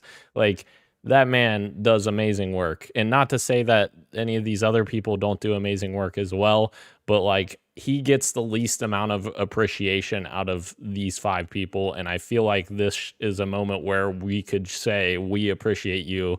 And, it's unfortunate that he has left, the community of Twitter now for us to get that news from him. So I would love to see Nebelian win. However, I think that Carl Jacobs may win because that You Mr. think? Beast audience is just ridiculous. Yeah. So, yeah, that's my prediction. As you're saying, Christian, and sorry, Elijah, these ones aren't. These are no more fan votes. This is all judges now, right? I believe so. This one even might be this fan voted too, I think, isn't Is it? it? I don't remember. 'Cause I- This 'cause I also feel- might be fan voted. Because I feel like this is another one where it really matters who's voting for it. Because if it is fan vote, I can see Nebelian winning, and I agree with Dan. I think Nebelian should win this one, especially with him retiring essentially. And yeah, I think it would be a great way to again show the appreciation that we should have had when he was here, but a cool send off for him as well. Because out of all the people here, he is the only one who did what he did. Everybody else here is doing not the same thing, but they're all producing this similar types of content, just chatting. Carl Jacobs a little bit more so, but Nebelian was the only Nebelian, I think. And let's be clear, the rest of these people are making a ton of money, probably. Ton of money, yeah. And the reason that Nebelian left was, Yeah. and the reason Nebelian left was because his Patreon didn't take off in the way that he was expecting, and there's no way to monetize the Twitter posts, and yeah, so it was a shame, but surprised nobody hired him. But yeah, my vote is for Nebelian in my heart, and I think that he's actually going to win it as well. I think that would be a really cool Game Awards moment as well if he does win. Yeah, and for me, it's like I'm voting personally for Nebelian because like I feel his presence now that he's gone. Yeah, Like every week when we're doing the news and stuff, like it's harder. I took him for granted. It is harder. Like what he did for the community is pretty much like it feels like unprecedented. Like I can't remember a time when he wasn't tweeting. To be honest, like he was doing it for so long and for free. Like that is 1000% a service to the community. Like no matter how you define content. That all that said, I think Dan is probably right. I think Carl Jacobs does have the numbers, man. Like I mean, there's a chance it could go Ludwig, but I think it's Carl Jacobs. I will say that the thing is so vague that anyone is a content creator if you're doing something. So I don't have a problem with Nebelian being nominated. I saw a couple people like, oh my God. I was like, oh, are we ruining the sanctity of the Game Awards here? Let's relax, everybody. So, so I will quickly say I almost think Nebelian winning would be like salt on the wound because the guy literally came out and was like, no one came to my Patreon, so I can't afford to work on this. And then now he's gone. We're like, oh, here's the Game Award now. Okay, there you guys are. Like, where were you before? Where the fuck were you before? I don't know. That would feel a little bit like salt in the wound for me, at least. But I would love for him to win, just as a, hey man, we do kind of miss you. It does kind of suck that he could never do anything himself, as in like maybe do a podcast or some sort of thing, so he could actually be a content creator versus, let's be honest, giving other people like us content to do like these very nice news aggregated source that you can go to. But I will say that I'm pretty sure Carl Jacobs is going to win this because I just think he's attached to the bigger name. And I'll be honest, I don't know any of these people outside of Nebelian. Fair. Let's move to our next Yeah. Let's move to our next category, Best Multiplayer, for outstanding online multiplayer, gameplay, and design, including co-op and massively multiplayer experiences, irrespective of game genre or platform. The nominees are Call of Duty Modern Warfare 2, Multiverses, Overwatch 2, Splatoon 3, and TMNT Shredder's Revenge. This is a tough one for me. A very tough one because, as I've talked about, I don't necessarily enjoy the quick-paced multiplayer of Modern Warfare 2. Of course, I haven't played Warzone 2 that came out today, which I may enjoy more. So it's hard for me to, factor that in without even having played that yet. This is a really tough. I don't even know what I would pick, to be honest. Shredder's Revenge has such a negative stigma in my head, guys. Could you think of why that is? No, I don't know, Raph. Why? You son of a gun. Honestly, like, I think it's tough, but I think I would say Multiverses, and I know that's insane, but like that game It's is not. so much fun. Yeah, I think it's a really fun game. It's a really fun Smash clone that, you know, I feel like they're not getting enough credit for how good that game is, and like the amount of characters and support that game's still getting. I haven't played it in a while, so I guess I'm partially to blame for that. But yeah, Multiverses, and then the one I think's gonna win, Modern Warfare 2, I guess. I don't know. Modern Warfare 2. Oh, that's your prediction is Modern Warfare 2? Yeah. Gotcha. Bro. I've only played Multiverses, Splatoon 2, and TMNT. I guess that's more than enough, I guess. Overwatch 2, I'm surprised is on this list given how that launched and how the community itself reacted to it. But again, it is Overwatch. Overwatch is a fun game, so if it's more of that, I guess it belongs in the category. And Call of Duty, never really jived with Call of Duty that much. But I agree with Dan. I think Multiverses, when it launched, it was a really cool moment, and I think there's a community there that stuck around and is enjoying it still. I voted for Splatoon 3 just because I really enjoy that game, and I think it's a fantastic multiplayer game. There's a lot of issues as well with the Nintendo Online. It's never perfect, unfortunately, even though it should be. That's my vote, not my prediction, though. I think TMNT Shredder's Revenge will win, though, in the end. Oh, gotcha. Yeah, I think that'll pull ahead. I feel like there's I don't know. I think the critics will choose that one out of the list that is here. Yeah, because now we have to kind of be like, all right, well, what are the critics going to? Because they kind of matter now, more now. So, and this is why I don't think Call of Duty will win. Nor am I convinced it should, to be honest. Like, there's enough problems with Modern Warfare 2 that I'm not convinced it's the best multiplayer game that's come out this year. So I go to the critics, right? And of that, like, I think Splatoon 3 is, yeah, it's a Nintendo game and it's got its issues, but it's still like kind of more of a niche game despite it selling so well. Like, you don't see a lot of critics necessarily playing it often or talking about it. I think, and yeah, TMNT was great, but like most critics, I think, picked it up on Game Pass, played it for a little while, and then moved on to something else. But then it's between the two. Overwatch 2, which is Overwatch, it could win, but it does also have its issues. And like, is it worthy of being a sequel? Quite big question mark. You know what game didn't have people complaining about that actually had a lot of fun for like a whole month? Multiverses. And I think like, I don't know. I feel like it might take it. So I'm predicting Multiverses to win. Oh yeah. Heck yeah.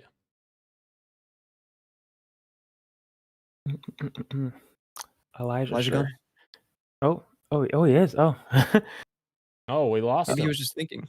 Elijah, clear. Clear. Oh, I think I hear him. Is he there? We got to bring him Okay, I back to can hear him. life. sorry about that. It just crashed. Oh. So I'm out. Kind of. Slowly coming back to life. Is it my turn? Yes, it is. Yes, it's your turn.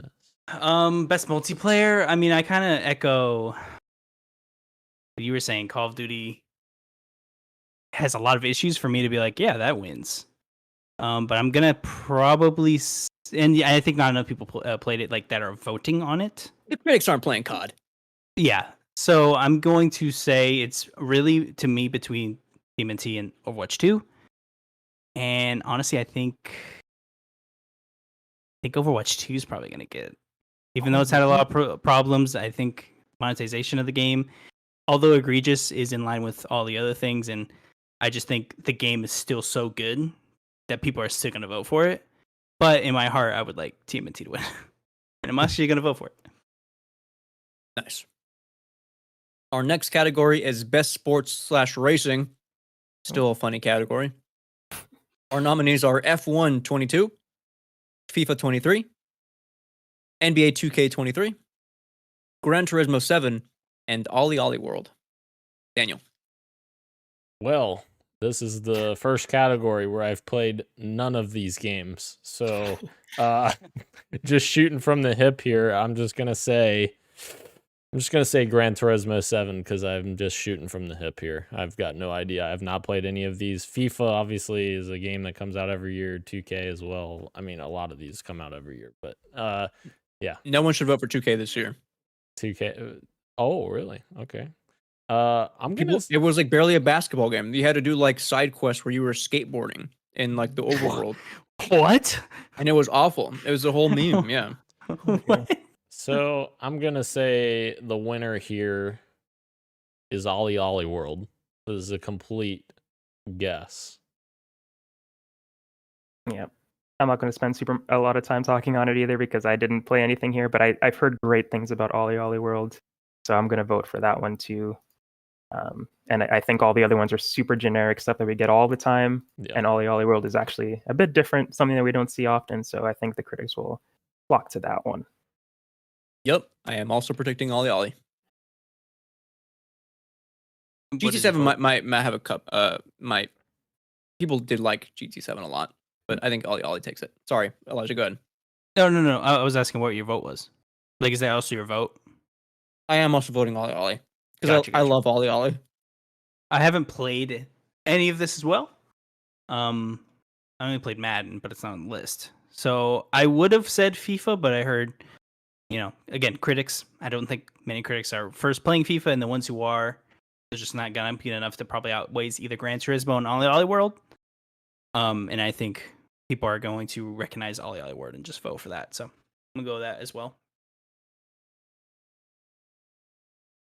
I'm eating a protein bar, so I apologize. Our next category. Can you hear me fine? Yeah. Yeah, you're good. You're good. It sounds like you're eating a protein bar, but yeah. Is best sim/strategy game. Our nominees are Dune Spice Wars, which just released, Mario plus Rabbids Sparks of Hope, Total War Warhammer 3, 2 Point Campus, and Victoria 3. Daniel. Holy shit! I forgot about Dune Spice Wars. I was actually interested in that because it's an RTS. So I need to look into that. Anywho, again, another category. I've played none of these games. I'm just gonna say which one I think's gonna win since I haven't played any of them. I'm gonna say Mario plus Rabbids Sparks of Hope.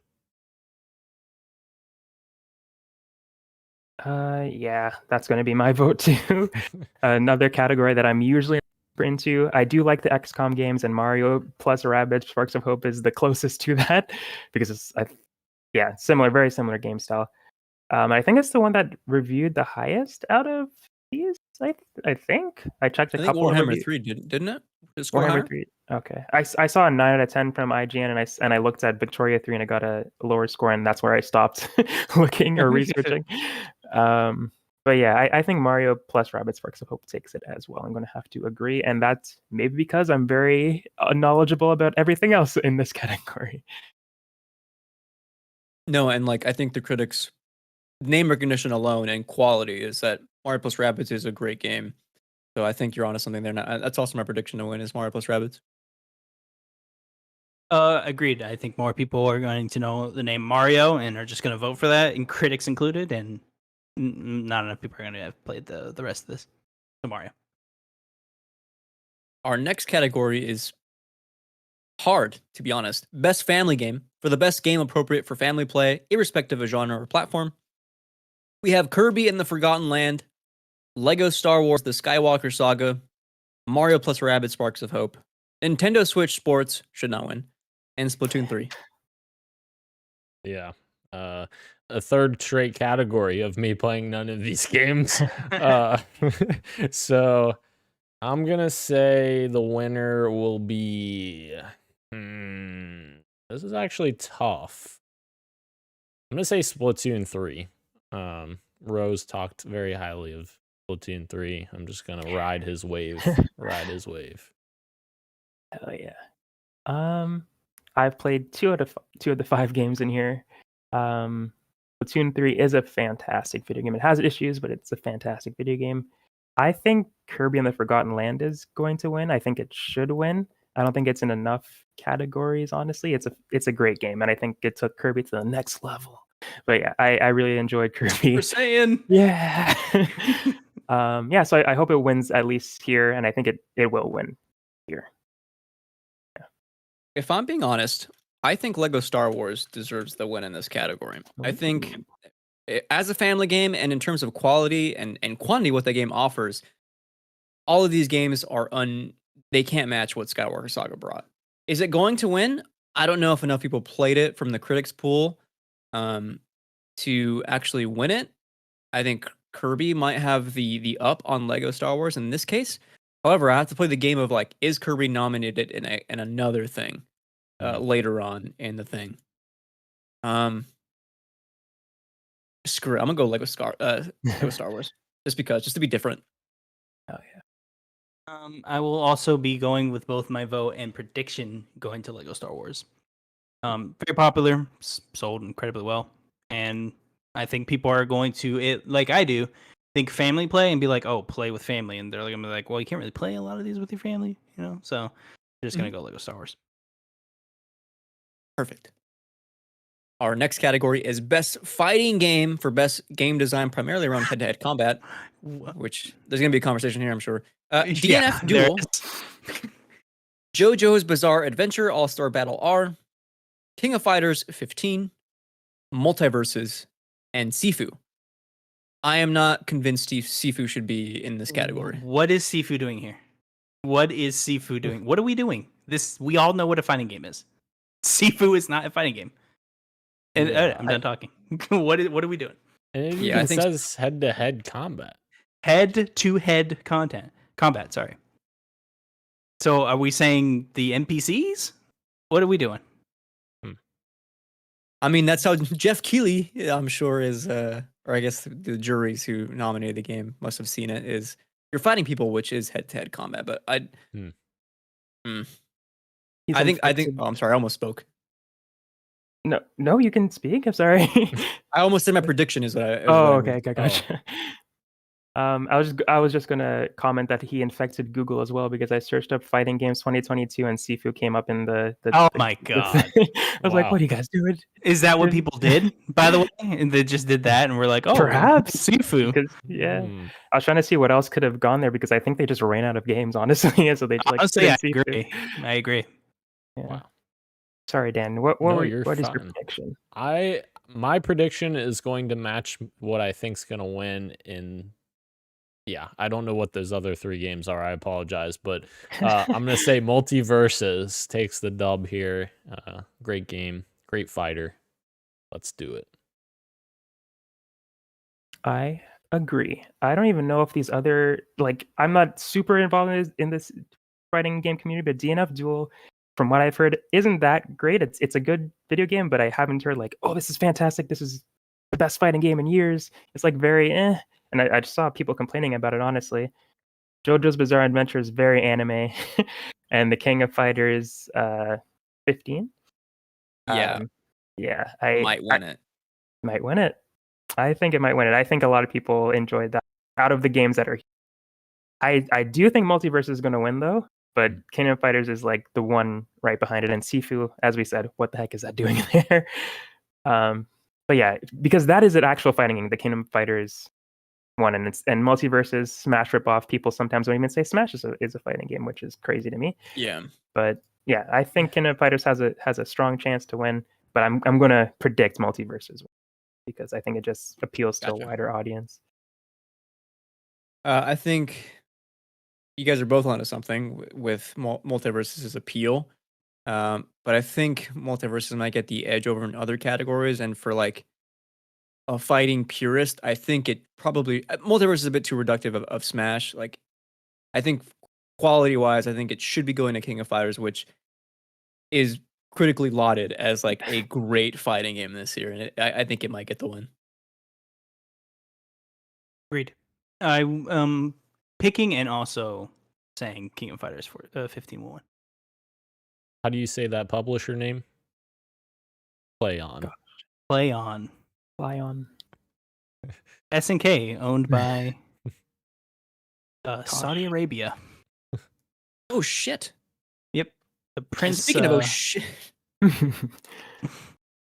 our best role-playing category for the best game design with rich player character customization and progression, including massively multiplayer experiences. Our nominees are Elden Ring, Live a Live, Pokemon Legends, I think it's pronounced Arceus. Yeah. Even though my head wants to say Arceus always. Sorry. Close enough. Moving on. Yeah. Triangle Strategy and Xenoblade Chronicles 3. I've again not played any of these. Am I even a gamer anymore? I don't know. Who knows? What are you doing, Dan? What are you doing? But I'm going to combine my personal and what I think's gonna win, and just channel my inner Christian and say Elden Ring. Interesting. Baby. Interesting. Nice. I'm surprised Pokemon made it, but I loved Pokemon. It's so good. I had such a Name great the time with thing that that game. doesn't belong. Yeah. Oh man, I loved it, but I don't know if it belongs among these other titles. But I think I'm gonna go with Xenoblade Chronicles 3. Actually, Yes. I think people love that game. The way that people are talking about that ending, making them cry, tears. It's just like, yeah, that game was truly special to a lot of fans. So I'm gonna pick that one. And I am 100% with you. I think Elden Ring will get the nod in other categories, and I think Xenoblade will not win Game of the Year. And I think you got to get it somewhere. And I think this might be the category to give it to Xenoblade. So I'm with you, predicting Xenoblade will win. I am of two minds. The only ones that are really in contention is Elden Ring and Xenoblade.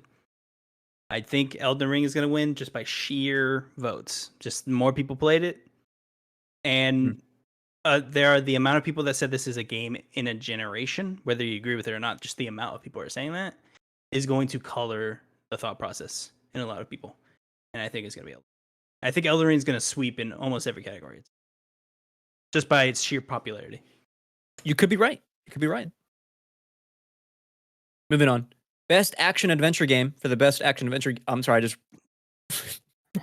start reading the description. It's the same thing I just said. Combining combat with traversal and puzzle solving. Our nominees are A Plague Tale Requiem, God of War Ragnarok, Horizon Forbidden West, Stray, and Tunic. I would say so finally a category I've played 3 of the 5. I would say just from my experience thus far, I would say God of War Ragnarok is my personal pick, and also the pick that I think is going to win.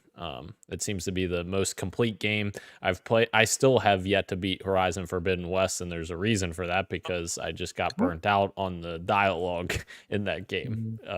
But My heart. yeah, I'm sorry, Elijah. My aspirin. But yes, God of War. Yep. I agree. I think God of War is going to win it as well. I think this game's going to sweep, honestly, in a lot of categories that it's in. That's my vote. I still haven't even played this game. I'm just going off of word of mouth. I still have to pick it up. I've been so busy with Sonic. Horizon. I see a lot of games coming out next year in February, and I'm starting to think that's not a good idea, because I feel like there's recency bias with these things as well. And February being the new fall is like, people are going to forget about your games when it comes down to the end of the year, unless you're making like a huge statement. But like, I don't know. I feel like Horizon Forbidden West is a fantastic. No, it's not. It's not going to win because it doesn't deserve to win.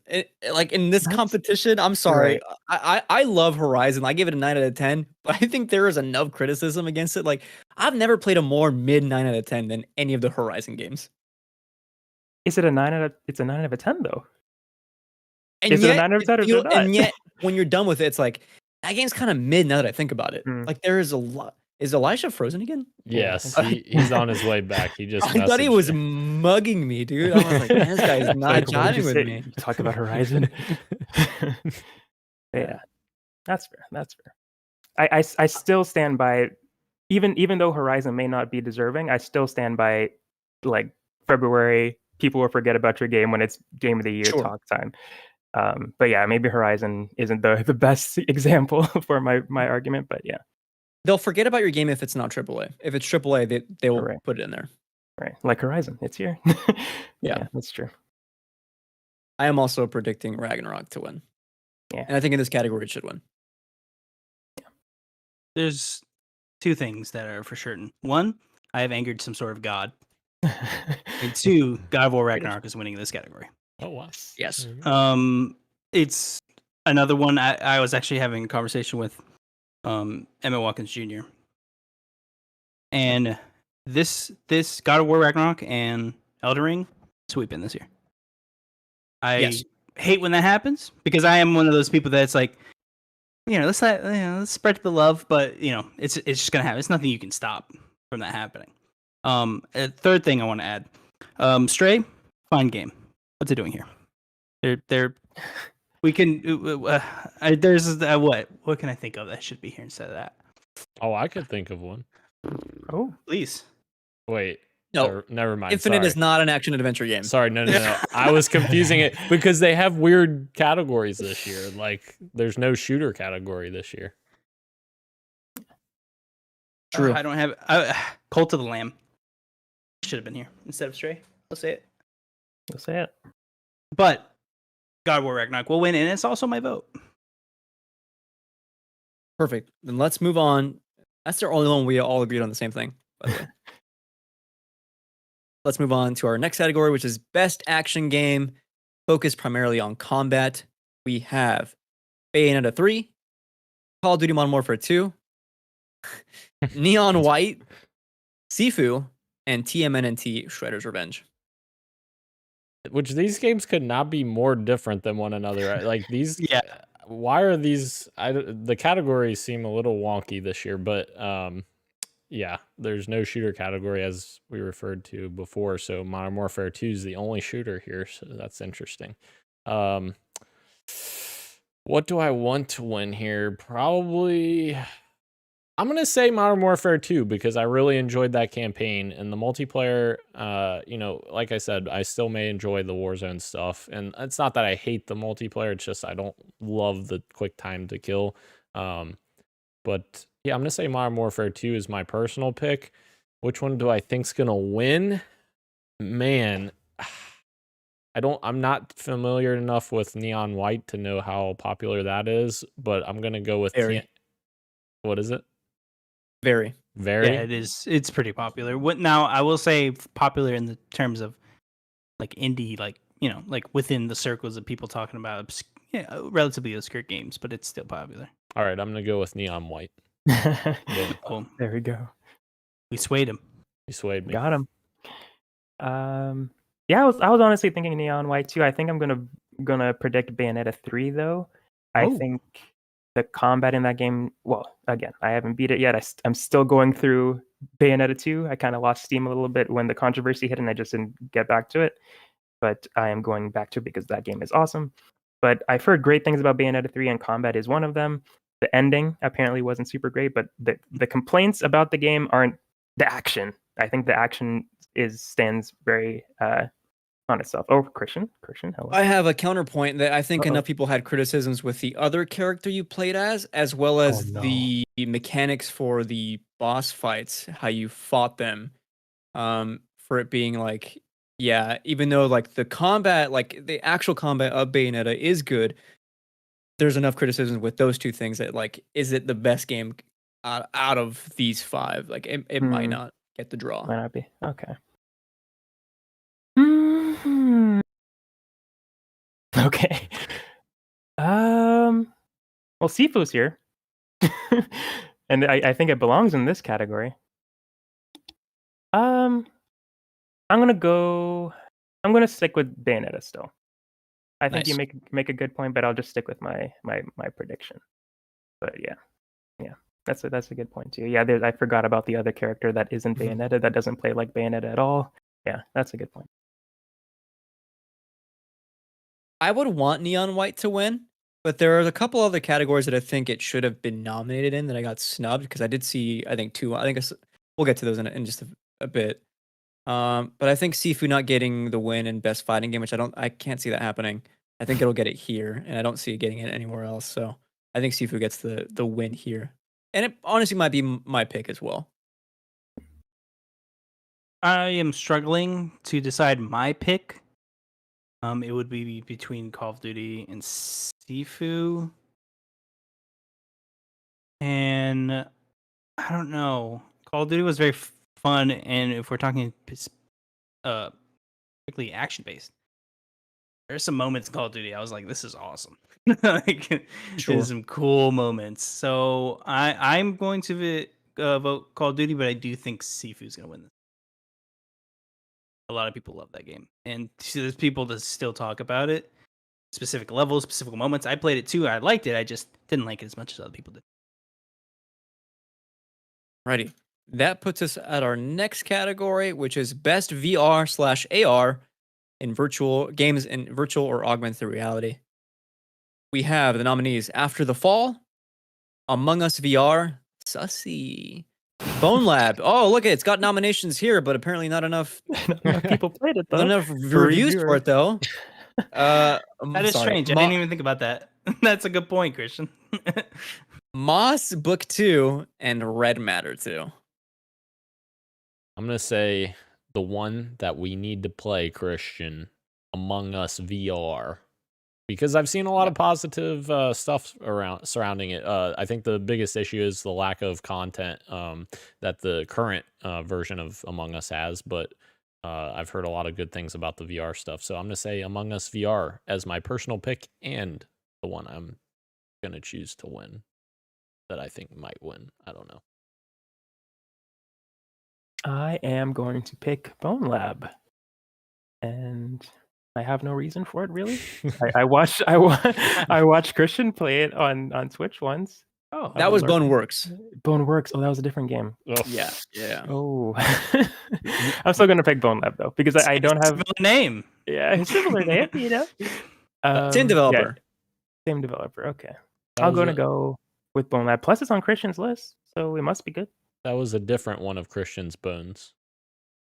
Oh man. I'll show you any bone you want, Daniel. Just you wait. Nice. My goodness.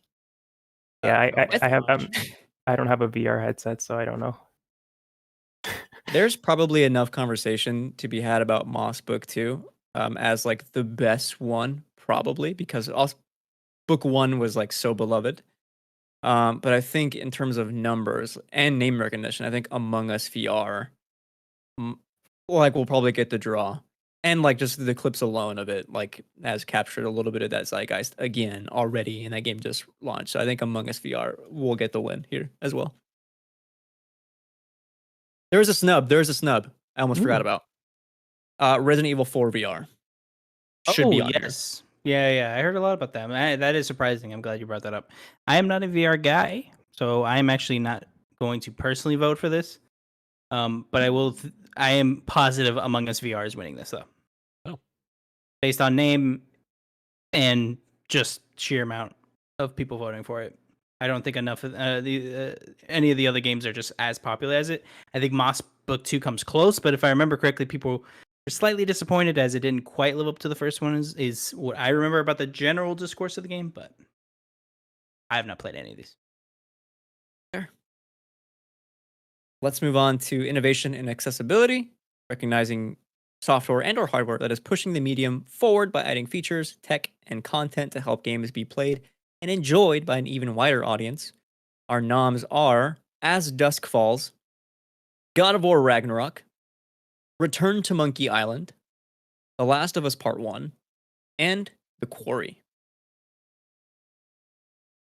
Yeah, God of War Ragnarok and Last of Us Part 1 have fantastic leading edge accessibility features, and I feel like a lot of games need to follow in their footsteps. I think Microsoft has done a great job with their first party games as well. So yes, I would say God of War Ragnarok, just from the sheer amount of features that I've seen people discussing online, and even one of the features we talked about last week on last week's show in regards to the boss battles. I think that's a great accessibility feature that gets overlooked as well. So I'm gonna go with The Last of Us Part 1 for my choice. I'm just going off of Last of Us Part 2's amazing accessibility, so I can only imagine that they improved upon that with Part 1 as well, just adding even more options. I've seen people saying like this is their first time being able to actually play the game because of the accessibility options that were provided with Naughty Dog's update. The Quarry is actually a cool one too, because there's like a I think there was a mode that allows the game to just play the game for you. You could just enjoy it like a movie. Movie which mode. I think, yeah, I was like, Yeah. that's really cool. At first, I asked myself, why is it here? And I was like, oh, it literally has a mode where you don't, like, it just Don't have plays to play it. for you. Yeah, I think that's really cool. And I'm sure there's other accessibility options that made it come in this category, get nominated. But I think I'm going to go with The Last of Us Part 1 for this one. Yeah, Tilu Part 2 was a pioneer for a lot of accessibility features that kind of paved the way from like more in terms of like Sony first party games to like, yeah, we need to step up our game. God of War Ragnarok, case in point. But I think Part 1, like doubling down on that and like going above and beyond what they did for Part 2, like should be commended. One of the like chief among them was the audio description, both in like in-game and as well as like cutscenes where you had someone who was like giving you audio descriptions of how they're saying their lines and what they are saying, which I think is like similar to even like Forza where they had like the interpreter on screen. Like it's that level of like the barriers are really coming down. And I think of these like Tilu Part 1 is super strong and it's what I'm predicting to win. Yes, I agree. I think Last of Us Part 1 is a shoo-in for win, and it's also what I'm voting for. They led this, I think, initiative almost. Or at least it seems that way, Naughty Dog specifically, with look at what we've done. We have tried to make this as accessible as possible. We have things for colorblind. We have things for blind assistance with playing different sounds. We have an entire mode where you can like, if you're like, I forget what the name is, but a specific type of blind, like you could turn the mode on and everything's gray and there's like specific things highlighted that you can interact with. That's much easier to see. There's just, and it's vast. God of War also is vast, but I think Last of Us Part 1 still kind of edges out with just how intricate it was. Yeah, absolutely. Moving on. Best community support, sponsored by Discord. If this has this here, I have to say it because this is a sponsored category. We have Apex Legends, Destiny 2, Final Fantasy 14, Fortnite, and No Man's Sky. I'm gonna say my personal pick is gonna be Destiny 2 because had a ton of fun with Witch Queen. Rauw, of course, joined me as well, and we co-opted up. So Bungie, I think, does a fantastic job supporting that game and that community. However, I think that Fortnite is just a massive name that I feel like everyone's going to just vote for. Wait a minute, this isn't people driven. Hang on, let me think about this a second. Oh man, because Final Fantasy 14 is like very popular. I'm going to say Final Fantasy 14. It won last year as well, so that might push you one way or the other, whether it be to vote for it or not to vote for it. But yeah, I think it won last year too. Final Fantasy to win as well. Like, it's going to win. I have the same sentiment for Bungie as Dan has. I think they're, as the description says, transparency and responsiveness, game updates, patches. They're all about that weekly. They have a frickin' This Week at Bungie where they just talk to the community about what's up, and I think they are very transparent. Apparently they couldn't be that transparent this year because of all the horrible stuff that was happening to them with all the threats on their lives, that they had to cut it back a bit. But despite that, they still were very communicative with their community, and they always have been. No Man's Sky, I think, deserves a little bit of credit for how they've been able to turn the game around, and they just keep up putting out free updates. And I don't know how they can keep doing this, but they keep putting out free updates for the community, and they're gobbling it up every single time. But Final Fantasy, people really love that game, and it's still going on. How many years has it been now? It's insane that that game's still as popular as it is. 2014. Yeah. Well, it wasn't for a little while, but it's exactly like No Man's Sky. It's like it launched terribly, it. and then they changed it around. So I think I'm going to vote for Final Fantasy 14 too, despite me believing Bungie should win and No Man's Sky really doing awesome stuff. But the power of Final Fantasy is strong. Yep, that's also my predicted winner. So I just leaves Elijah. It is telling that Overwatch 2 is not on here. Yeah. As Yes. it has very bad community support. I say that as I was playing Overwatch 2, and I was reminded how nice Bungie is at their community support, as you know where to go if you have a question or if there's some patch that you want to read about. It's just Overwatch 2 just isn't on this list. I just want to bring that up as very telling. They should maybe fix that. Yeah. I wanted to echo what everyone else said. Destiny is a great community support. They usually don't win, honestly, because generally it's at a bad time for Destiny 2 itself, because this is actually kind of when it lulls a bit. This kind of happens. Expansion comes out. It's hyped for the first 2 seasons. Third season, starts, okay, all right. And then the next expansion comes up and you're back in the high again. So I do not think it'll win. The other 3 games are great community supports. I used to be super into Apex Legends. They had great support. Fortnite, as I recall, has toned a little bit back on their community support, but they might be in a better place now. I don't know. No Man's Sky is one of the best comeback stories probably that we have in this industry. But Final Fantasy 14 is just Actually, could be behemoth. Cyberpunk. Could be no. Still doesn't work. Anyway. Great. Destiny 2 is my vote, but Final Fantasy 14 I think will win. Resounding Final Fantasy for this category. Moving on, best mobile game for the best game playable on mobile device: Apex Legends Mobile, Diablo Immortal, Genshin Impact, Marvel Snap, and Tower of Fantasy. Dead ass. I think Yeah, that is a very interesting picture they chose.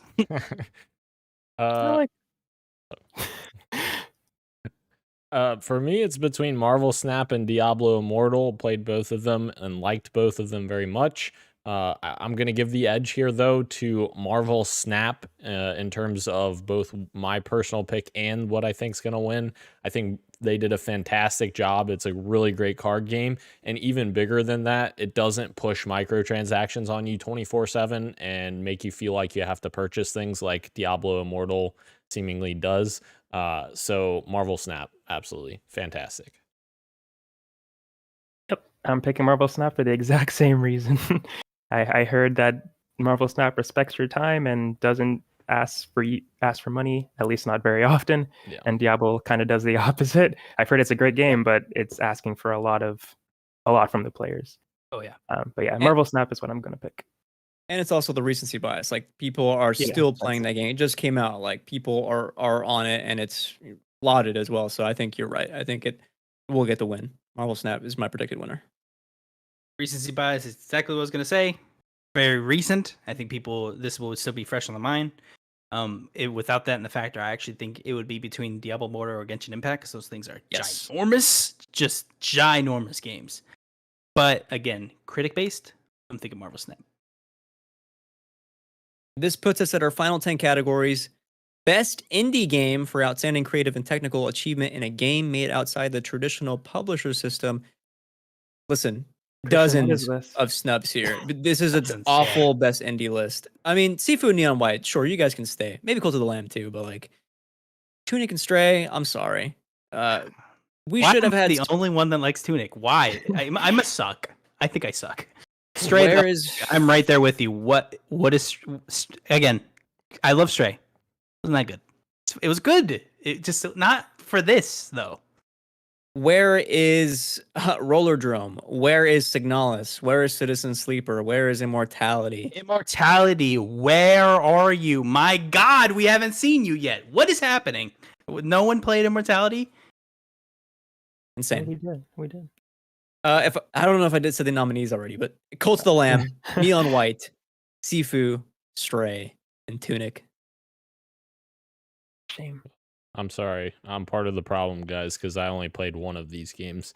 Oh my God, which one was it? If you say Stray, I'm a fucking Tunic screen. Tunic, yeah. Okay, thank God. So I'm gonna say Tunic is my personal pick just because that's the only one I've played, but I'm gonna choose Cult of the Lamb as the winner. I'm going to go with the Neon White for this one. Yeah, that's going to be my pick. And I echo what Christian said. I can't believe that Citizen Sleeper, isn't here. God. Hollis. Let's everything people that don't you read. said. Let's be honest. That's why. I guess so. That is why no one wants to read it. It's annoying as fuck. Shame. Sorry, what was your predicted winner? Was it Neon White, Rauw? Yeah. Yeah. Neon White. I think my personal vote is going towards Sifu, but I think there was enough critical engagement with Cult of the Lamb. Like it could get the win, and it's more again recency bias does play a bit, and that is the most recent out of all of these. Even more so over Neon White. Like Cult of the Lamb could win. Come back to me. I'm still deciding. Okay. Not locked in yet. I actually am with you. It's very hard for me to kind of get in the mind space of who are the critics going to vote for. I am leaning between Cult of the Lamb and Tunic, but Neon White was so popular too. But it really was kind of quick, I feel like. No, pun not intended, but my personal vote would have went to Cult of the Lamb, but the last hours of that game fall apart, technically. It pretty much stops working. Damn near. So I think I'm going to vote for Tunic here. I think Cult of the Lamb is going to win, though. And I opted just to go for what I'm voting for, which is Sifu. Okay. I honestly, I think anyone can win. I don't think this is a clear winner at all. Which maybe is the mark of a good category, but I still think a lot of them are snubbed. Why straight here? Immortality. Why did no one play you? They don't have taste. That's why. I don't know. Moving on, our next category is Best Ongoing Game. Our nominees are Apex Legends, Destiny 2, Final Fantasy XIV, Fortnite, and Genshin Impact. Yeah. Deja vu, anyone? It's the same exact 5 games. Yep, that's true. However, deja vu from 2 years ago, Rauw, when I said best ongoing game, Rauw, that is freaking snubbed Master Chief Collection, still getting updates, still getting support, mod support's being added. It's Halo 4 just got mod support added. Why are we not giving them credit for Master Chief Collection? Anyways, if it hasn't happened yet, it'll never happen. Never. You're right. Sorry. Yeah. You're absolutely right. I'm going to, once again, personal pick. Again, we'll go to Destiny 2 for the same reasons as before. I feel like this is a very similar category. And again, I think Final Fantasy is going to win. Yeah. I'm going to pick Final Fantasy as well, just like I did for the last ongoing game category. Yeah, this one. I'm predicting Final Fantasy as well. And I think it probably maybe deserves it. But anyway. Yeah. I think it does deserve it. The amount of people I hear talking about this game is astonishing. Again, predicting Final Fantasy, voting Destiny. And also, I think whoever wins the other one is also winning. Like, there's no way, like, one game each wins. Like, whoever wins each category is winning both. Yeah. You're probably right, yeah. Moving on to our Games for Impact for a thought-provoking game with a pro-social meaning or message. Otherwise known as the ISO Christian category. I mean, yes, but it also feels like a little bit of pandering where, like, why aren't these games also, like, put into other categories? Like, why are we, like, shifting them to the side in only this category? But no, I agree. It does kind of feel that way. It feels like, oh, this was very pro-social. I'll put it here. Giving best foreign movie vibes. Anyways, I liked playing a cat. I want to go this.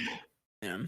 Our nominees are A Memoir Blue, As Dusk Falls, Citizen Sleeper, Endling, Extinction is Forever, Hindsight, and I Was a Teenage Exocolonist. I'm so sorry, guys. I've played none of these. For shame. Yeah. Oh, okay. It's okay. Yeah. No, yeah. Is it though? But I would say no. no, it's not. It's not. You know what, guys? We've gone so long that my camera froze, so that's okay. Oh no. I still see you. I'm gonna go Citizen Sleeper. So yes, sir. Wise. I'm also going to go Citizen Sleeper because I think it should have been in 2 categories before this one, but one of them was one that it wasn't applicable for. But it definitely should have been in Best Indie, I think. But we gotta read, bro. I know. I don't like reading either. I like going to IGN and scrolling to the number. Video that number arts. And that number was very high for a very good reason. God, it's so good. Such a good game. And from this list, I'm adding a bunch of games to my wish list because, like Dan, I actually haven't played all of these games yet. I'm adding a Memoir Blue. I'm adding Hindsight because Yes. these games are Same. definitely always my type of game that I want to play. So I'm excited to give these games a shot because I hadn't heard about them, honestly. Endling was on my list, though. I wanted to play that one. Haven't got around to it. Citizen Sleeper is my personal pick, but I think critic-wise, I think enough of them played a Memoir Blue, and it also was like, again, critically lauded as like a fantastic game. It has great scores, and I think more people even talked about a Memoir Blue over the course of the year than even people mentioned Citizen Sleeper at all. So I think Memoir Blue is going to get the win here. I'm right behind Christian. And Memoir Blue was talked about endlessly. Citizen Sleeper had its time, but it was very quick. I think people are just going to remember Memoir Blue more than they will Citizen Sleeper, which is unfortunate. Very quick. Why is As Dusk Falls on here? I only played the beginning. What I didn't play As Dusk Falls. Oh, okay. I was like, what is this doing here? I remember starting it. It was like, there was like cops and thing. I barely remember the game, but I'm like, was that? It just seems out of place, let's say. But I'm with Rauw though. I want to play Hindsight. I want to try out Endling. And I don't remember if I don't think I played I Was a Teenage Exocon. I'm going to double check. Can't remember. Perfect. All right. Moving on. We have our best performance awarded to an individual for voice over acting, motion, and or performance capture. Cool category. We have Ashley Birch for Horizon, Charlotte McBurney for A Plague Tale, Christopher Judge for God of War Ragnarok, Manon Gage for Immortality, and Sony Soljic for God of War. I gotta say, this is gonna be my only snub that I say for Halo Infinite because I still think it's outrageous that it didn't get a single nomination for anything. However, Jen Taylor in Halo Infinite, fantastic. She literally plays two different characters, which I'm not gonna have this whole conversation about that, but she's fantastic. Like, I freaking love Jen Taylor. Absolutely amazing performance. And I'm sorry. Well, no, I'm not gonna shame anyone on this list. I was gonna say one person that I'm like, I don't. If acting is two different people impresses you, yeah. Boy, should I show you Immortality? Yes. Sure. Okay. All right. Yes. But my choice is probably going to be, I don't know Immortality, so I can't really choose that. I'm going to choose Christopher Judge, God of War Ragnarok as Kratos, and that is my personal pick, as well as what I'm going to just guess as the winner. I love Christopher Judge. Loved him for a long time. Stargate SG-1 fan right here. Absolutely legendary. Love you. Looks so cute in this picture, man. What a guy. He looks so cuddly, doesn't he? Yeah. Looks like he's about to tell you about his after-school special. My choice is going to be Manon Gage from Immortality. She did a fantastic job. Absolutely insane acting. I choose her. She deserved it. Yeah, bro. I think this. I mean, no shade to any of these other performances. Yeah. I think what Manon Gage did with her role in Immortality is like by far head and shoulders above the rest, and should get the win. I think it probably will get the win. She was incredible. So yeah, Manon Gage. I will say this first. This is an incredible list of actors. Ashley Birch, phenomenal acting. Plague Tale Requiem, Charlotte McBurney, phenomenal acting. Christopher Judge, Jesus. I mean, God, like, you know it's not a real character in front of you, but the way he plays him, it evolves the way we see characters in video games, the way he's acting. You can almost see it in the character, like the human emotions that are just coming off of this guy without him saying a word is what is the most impressive thing about it. And then we're going to go to Sunny here, God of War Ragnarok, of course. Atreus, another great actor. Not as great, I'll say, in 2018, maybe. I don't know. I'm still on the fence. He was great either way, though. But Immortality. She had to do everything. She was on camera. You had to see her. She had to act both in character and out in many different ways. I won't spoil what that means. Immortality. And I think Christopher Judge will win. Oh, you got me there for a second. Okay.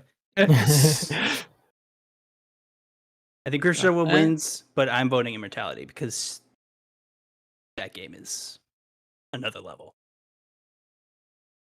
Our next category is Best Audio Design, recognizing the best in-game audio and sound design. Our nominees are Call of Duty Modern Warfare 2, Elden Ring, God of War Ragnarok, Gran Turismo 7, and Horizon Forbidden West.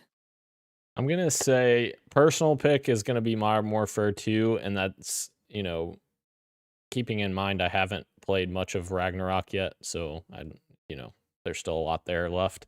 But like the sounds in Modern Warfare 2, very punchy, I really like the sound. It is very loud. Turn your volume down if you're going to play this game. But I'm going to say the winner is going to be Ragnarok, though, because like you guys said earlier, I think that that game's going to run away with a lot of awards. Including this category? I don't know. Like I said, I've only played 2 hours, so I don't know. I don't know. Yes. For me, I'm going with Horizon Forbidden West. I hope you're right. I think it deserves it. Like with all the crazy mechanical sounds that the dinosaurs make, like the bow and arrow, the environment, like the steps that she takes in like the snow and the water. I think it's really great sound design in that game. Speak what you will about the story and the actual gameplay, but I think like sound design is really good in that game. And granted, I have not played Elden Ring. God of War 2018 sound design was fantastic. The Leviathan Axe, all that awesome stuff, amazing. Haven't played Ragnarok though. I'm never going to play Gran Turismo 7, and I've never been a Call of Duty guy, but I know people have been talking about the guns in that game being really cool. But yeah, Forbidden West is my choice. I think it wins too. Thank you. My personal pick might be Call of Duty, to be honest, because I think that sound design is phenomenal. And I'm not even talking about just the guns. I'm talking about like the way audio reverberates, not just with your guns, but like the kill streaks that are in the air and stuff like that. That sound design is freaking incredible. And then playing through the story as well, like in the different environments, like it sounds really crazy. I'm talking myself out of what I think might win, which is like, go watch some Digital Foundry videos. GT7, baby. And I also don't think Gran Turismo 7 might win any other category, so I think it might get it here.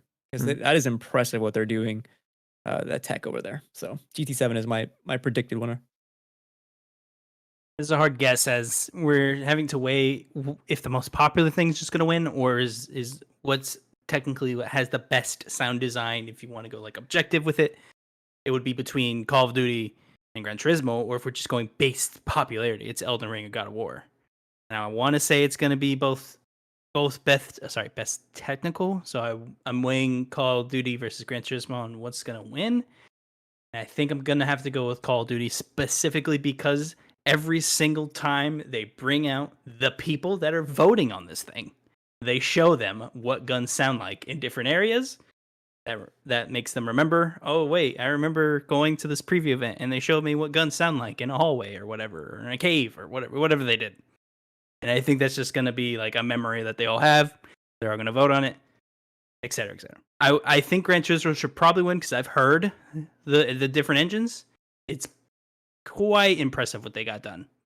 And I think that's actually what I might vote for. But I think Call of Duty is going to win. Oh. Okay. Perfect. Final 5.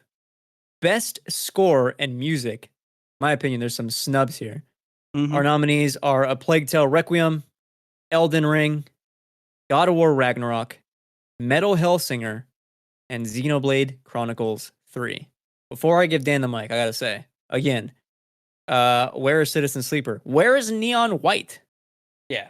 Halo Infinite. Oh my god! Sorry, what are you doing? I love Halo Infinite. It's not. I coughed. It's not that good. Where's Kirby? What? Where's Sonic Frontiers? Sonic, sure. I think Kirby had a good soundtrack too. But yeah, I heard a lot of people say that. I haven't played it. I'm gonna try and play it before the end of the year. But I heard Kirby was like apparently have a banging soundtrack. I think it did. Even Horizon too, to an extent. Horizon was beautiful with how they associate the different scores with the different areas of the map. I mean, come on. There's too many tribes. Too many games with good music. I think that's what we're. That's true. Sure. Like Halo Infinite. Yes, you're right, Dan. I agree. Thank you. Dan, what's your pick? I'm gonna say God of War Ragnarok, running away with another one. Both personal pick and the one I think is gonna win. I'm gonna go with Metal Hellsinger. To be fun, to be different, to be quirky. Wow. Okay. They made a whole soundtrack around the game, which is pretty much never been done before. So, And then, okay, I'll be quirky too, and I'll say Elden Ring gets it. Is it as good as the other ones? That's debatable. Is it as memorable as the other ones? I remember God of War's score more so than Elden Ring. But the music overall in the world of Elden Ring is like really fucking good. And I remember the moment to moment music in Elden Ring more than I do the music in Ragnarok. it's real good. Real good. It's hard to pick. It's between Elden Ring and God of War for me, as they're incredible soundtracks and scores. I actually was trying to prepare this because I listened to both soundtracks earlier today. I'm gonna say God of War. Both for pick and guess. And that puts us as at best art direction.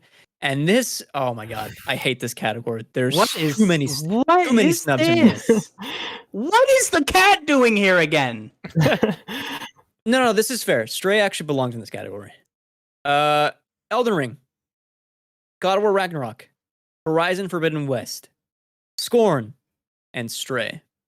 I appreciate the Scorn nom. I'm not gonna lie to you. I do. No, I mean that's the one thing you know about the game, right? Like Art style. slithery penises. You know, that's the one thing you remember. Disgusting. Game is gross, dude. Another game or another category I think that Sifu should probably be in here as well. That museum level is insane. Oh my god, That's what I've heard about. Yeah. Oh, the museum level is really good. Maybe I'm giving it too much credit, but I thought Roller Drums art style. Yes. I think that should be in here too. I thought that was really neat.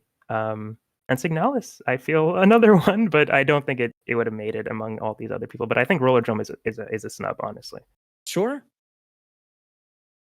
Creative and/or technical achievement, I'm gonna say God of War Ragnarok is my personal and pick. That game's beautiful technically. It is a masterpiece. Yeah, the animations are fantastic. Very good. Very good. Get out of here, Mr. 2 hours played. I'm just saying, well, I can only... What do you want me to do? Go forward in time and ask future Daniel how it is? Hey, future Daniel. I'm giving you great shit. time travel. Shit. Yeah. It's like Justice League Future Dan. Yeah. I'm gonna pick Scorn because it's gross.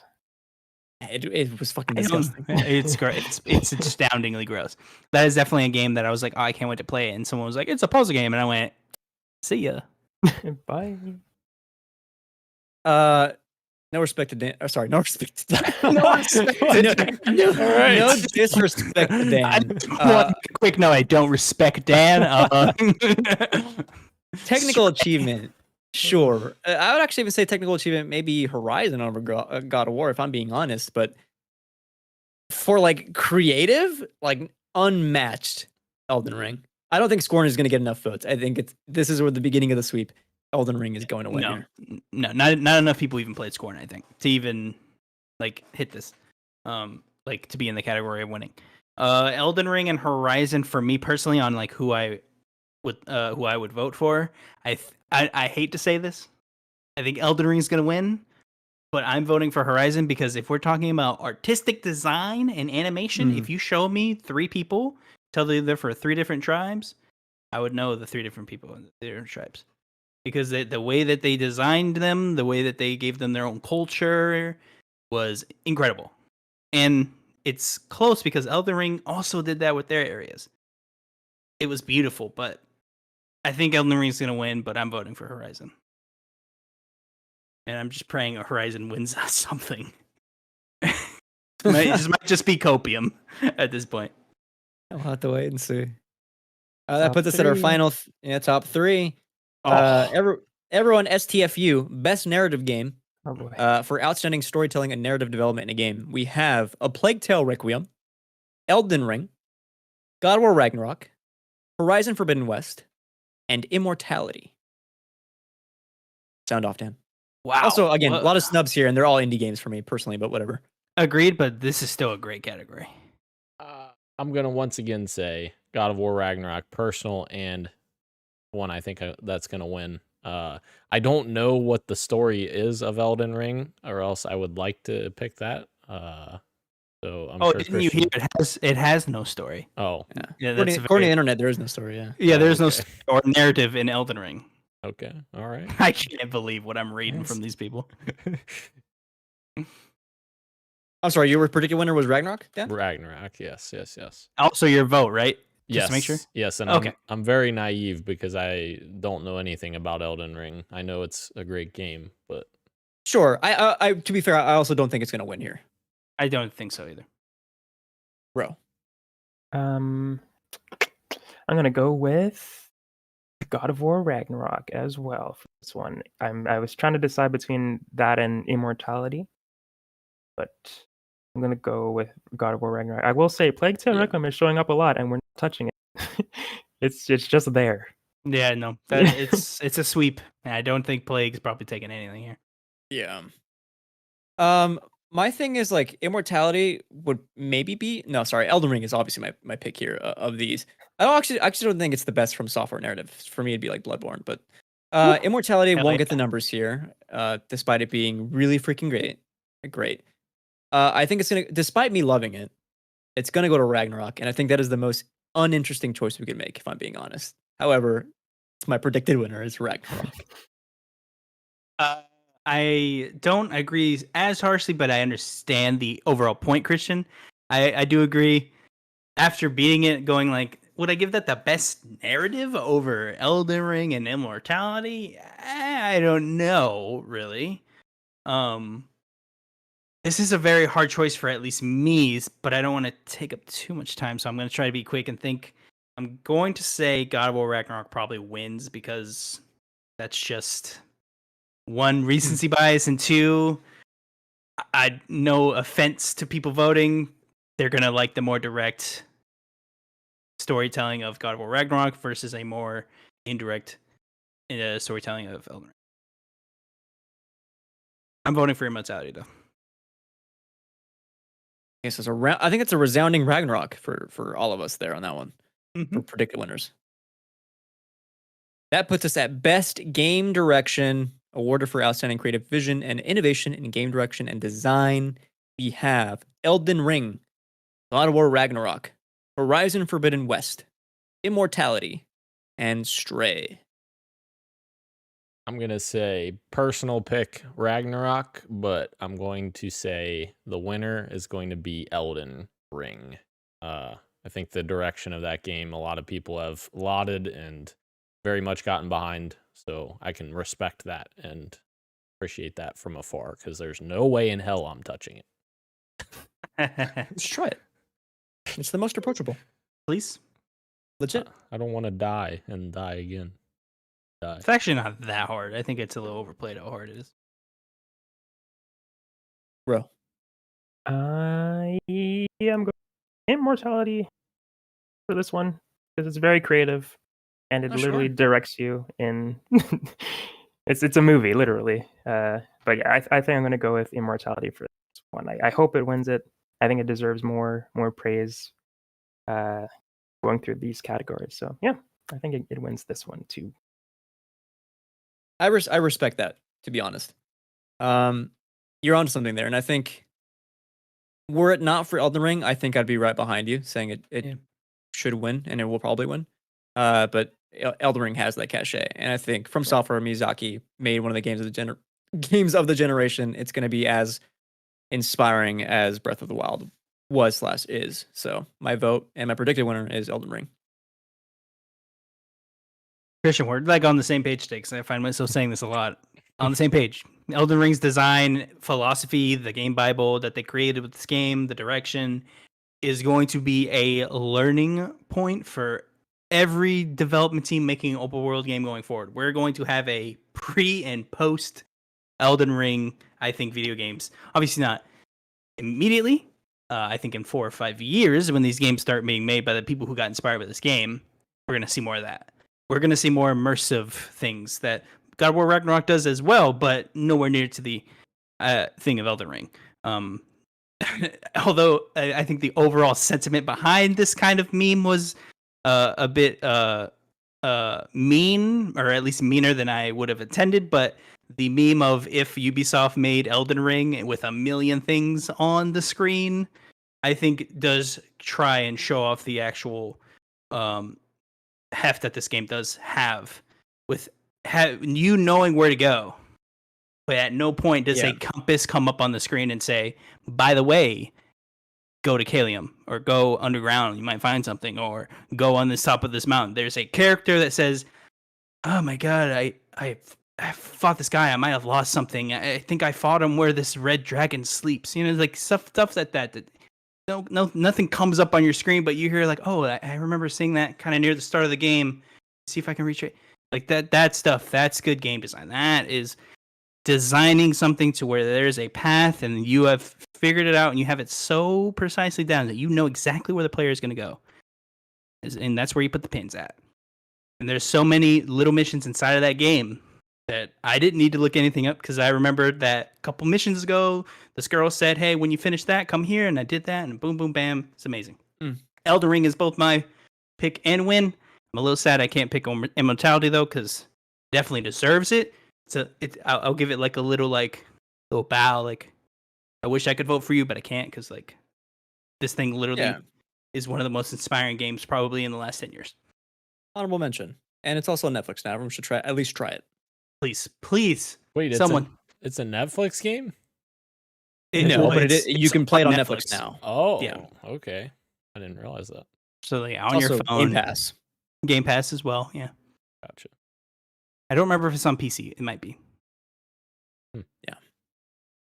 Our final category, of course, Game of the Year, recognizing a game that delivers the absolute best experience across all creative and technical fields.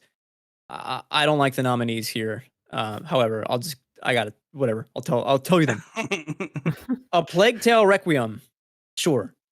I don't know. Okay. I'm gonna stop editorializing. Elden Ring. Oh, please, I love it. Please. I like this, Christian. I want to. No, I can't. God of War Ragnarok. Horizon Forbidden West. Stray. What the fuck are we doing? Xenoblade Chronicles 3. Stray. I'm sorry, but Stray is on this again. What? This is a cat. I get it. It was good, but Jesus, what is happening? You can just think of it this way, Elijah. The game design for Stray was not left astray. If they're going to be doing this every year, that was good. If they're going to be doing this every year, they should do what the Oscars did. They doubled them, the amount of noms. Or not doubled, but like they increased. They should increase this to 8 next year. Agreed. If you're going to include games like Stray and so I'm sorry, but A Plague Tale Requiem, there deserves to be other games in conversation. Yeah. Agreed. Why cap it at 6? Yeah. Like I just let him win. Like I think I agree. Let's open up a little bit. I think I agree, but does it even matter? Because there's 2 big games here that I think there's no chance that anything other than these big 2 are going to win.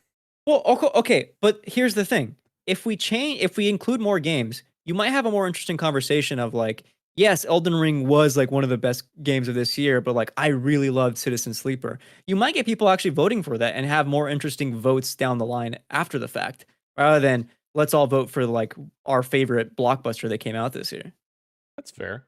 Or maybe like position best indie game as, best indie game of the year, like have it as big as game of the year. Like I feel like, that would be a great way to showcase indies a lot better. I would think. Because right now, best indie game was like number 10 or something. I don't know. Yeah, I think that best indie should be a much bigger deal. Well, here's it should, but like it's the same thing at the Oscars. You have best film and then best international film. It's the same thing. It's like you're gonna put games into best indie, but then not bring them up anywhere else. Right. That's fair. I'm gonna just say personal pick. Again, I haven't beaten the game, but I think it's gonna be God of War Ragnarok. However, I think that the one that's going to win is going to be Elden Ring, because that game is just, Wow. I think it's just on a whole other level in terms of the zeitgeist and everyone loving it. Not my cup of tea, but I, of course, recognize that this game is freaking just huge. So I think it's going to be Elden Ring. Yep. I agree. I'm so proud of you, Xenoblade Chronicles, though. Good job. Good job. Yes. You did it. You did it. And I think deservingly so, but I'm only going off word of mouth. But yeah, I'm going to go with not Xenoblade. I'm going to go with Elden Ring as well. I think that is a game that is kind of against what I was saying earlier with the February release date thing. People are still talking about that game. That's still in people's minds. It's, as people have said, a game that only comes once in a generation. So I think Elden Ring is the winner. God of War, I'm sure, is fantastic. We've talked about these other games that are on this list for some reason, but Elden Ring is my choice. Yeah. And I don't need to go on any further. I think I've, based off the other conversations in this podcast, on other shows, and in this episode, say that Elden Ring should win and will probably win. Recency bias, or the game that everyone lauded when it came out, and it still had legs even till today. It's still selling. And it probably will get another big jump around Black Friday too. This is very hard, and I do find myself frustrated. Like Christian said, is what is some of these games doing here? But oh my god, Elden Ring will probably win. I think I'm going to also vote Elden Ring. I don't know. This is very hard. But I think Elden Ring will win, and I think I'm actually going to vote for Elden Ring as well. Oh, wow. Actually, no. I'm going to vote God of War for myself. But Elden Ring's still your projected winner? Yes. That's hard. I still don't know, but I'm going to cut off. I'm going to be here too long. I can't wait for us to watch the show and Stray wins, and we're like, what the fuck? Whoa. That could happen. It definitely can. It definitely can. Elden Ring and God of War Ragnarok split the votes. Stray got the most. And then the red r/cats find out that Stray's, and they just invade. You vote for Stray. But if that happens, I hope Xenoblade gets it instead. Actually, instead of Stray. Me too. Wow. Why not? Honestly, I think Horizon is a great game. It's just, I wish I could win something. Like it's just so good, but it always comes out in a stacked year. It's never brought many accolades to itself. The first game, the same way. You didn't even finish the second game, Dan. You can't say this. No, I'm saying the first game was the same way. Game. Yeah, against Breath of the Wild in so many categories, and it lost in all those categories, or a lot of them. Yeah. Because Breath of the Wild was elite. I'm sorry, Horizon. Was it Breath of the Wild and Spider-Man, right, that year? Yeah. I think you. Yeah. Sounds right. I don't think that's right. Oh, no. Horizon was remember. 2017, right? Was it 2017? Red I think Dead? it was 16 or 15 was Horizon and Breath of the Wild. Oh. Was it February? Red Dead 2? That also came out? Wait, the Switch came out in 2017. 2017 right? is Horizon Zero Dawn's release date. Yeah, okay, yeah. February 28th, and then that's when the Switch came out. All right. That is our show. Elijah, I think you're our first guest. I don't know. Our first guest since I've been here. So I don't know. Thank you for being here. You want to plug yourself? Thank you guys. First off, thank you guys for having me. This was so much fun. I'm glad I was able to kind of like get in here so comfortably. This was a great discourse. I love your guys' show. I'm still watching, like some sort of ghostly phantom. I come every week. My plug, Easy Cheapest Game Podcast every single Friday. If this is your regularly scheduled programming, I would say stick with these guys. But if you're looking for a sidebar with something more from me, and sometimes I take these three on my adventures on that weekly podcast, you can join me there as well. Twitter at EVM9000 if you want to follow me. I rarely tweet, but usually when I do, it's nonsense, so you can read that and have fun. Aside from that, again, thank you guys for having me. This was awesome. I love the show. You guys are so clean with your formatting. I'm always very happy to see and join y'all for your adventures. Thank you, sir. Before actually end the show, bro, heads up for next week. Oh, Sorry. Before you do end the show, I just wanted to shout out Kurok. He's here. He made it after his long day of work, and I think he deserves a shout out for coming and tuning in, even that we're still going. Oh my god! And I just wanted to give his Game of the Year list real quick. Yeah. Because he has nice. Horizon Forbidden West, the top of his list. Wow. And then Elden Ring, and then Ragnarok as number 30. So that's quite different from what we were saying. So I just wanted to shout that out. And thank you, Kurok, for joining us. I apologize. I had a window covering Twitch chat, Kurok. I really apologize for missing that. I think he just again. Okay. Okay, back Sorry. to me. Yes. What was I saying? Oh, keep an eye out for next week. Might be a little bit different because we got Thanksgiving next week, but stay tuned to the socials and YouTube to see what we do and how we do it. TBD. We're working on something. However, until then, thank you again to everyone joining us live on YouTube and Twitch, as well as podcast services everywhere, including Apple Podcasts, Google Play, Spotify, Stitcher, and everywhere else you get your podcasts. Thank you, Roshan. Thank you, me. Gage. Mwah. Elijah, thank you. Dan, shout out to you. And this has been Podcast PXN, and we are out. GOTY. I would say much love and keep on gaming, but Christian, you don't care to hear me say that. No respect to Dan. No respect. Respect to Dan. I just wanted to put that out. Stray should win. Fantastic.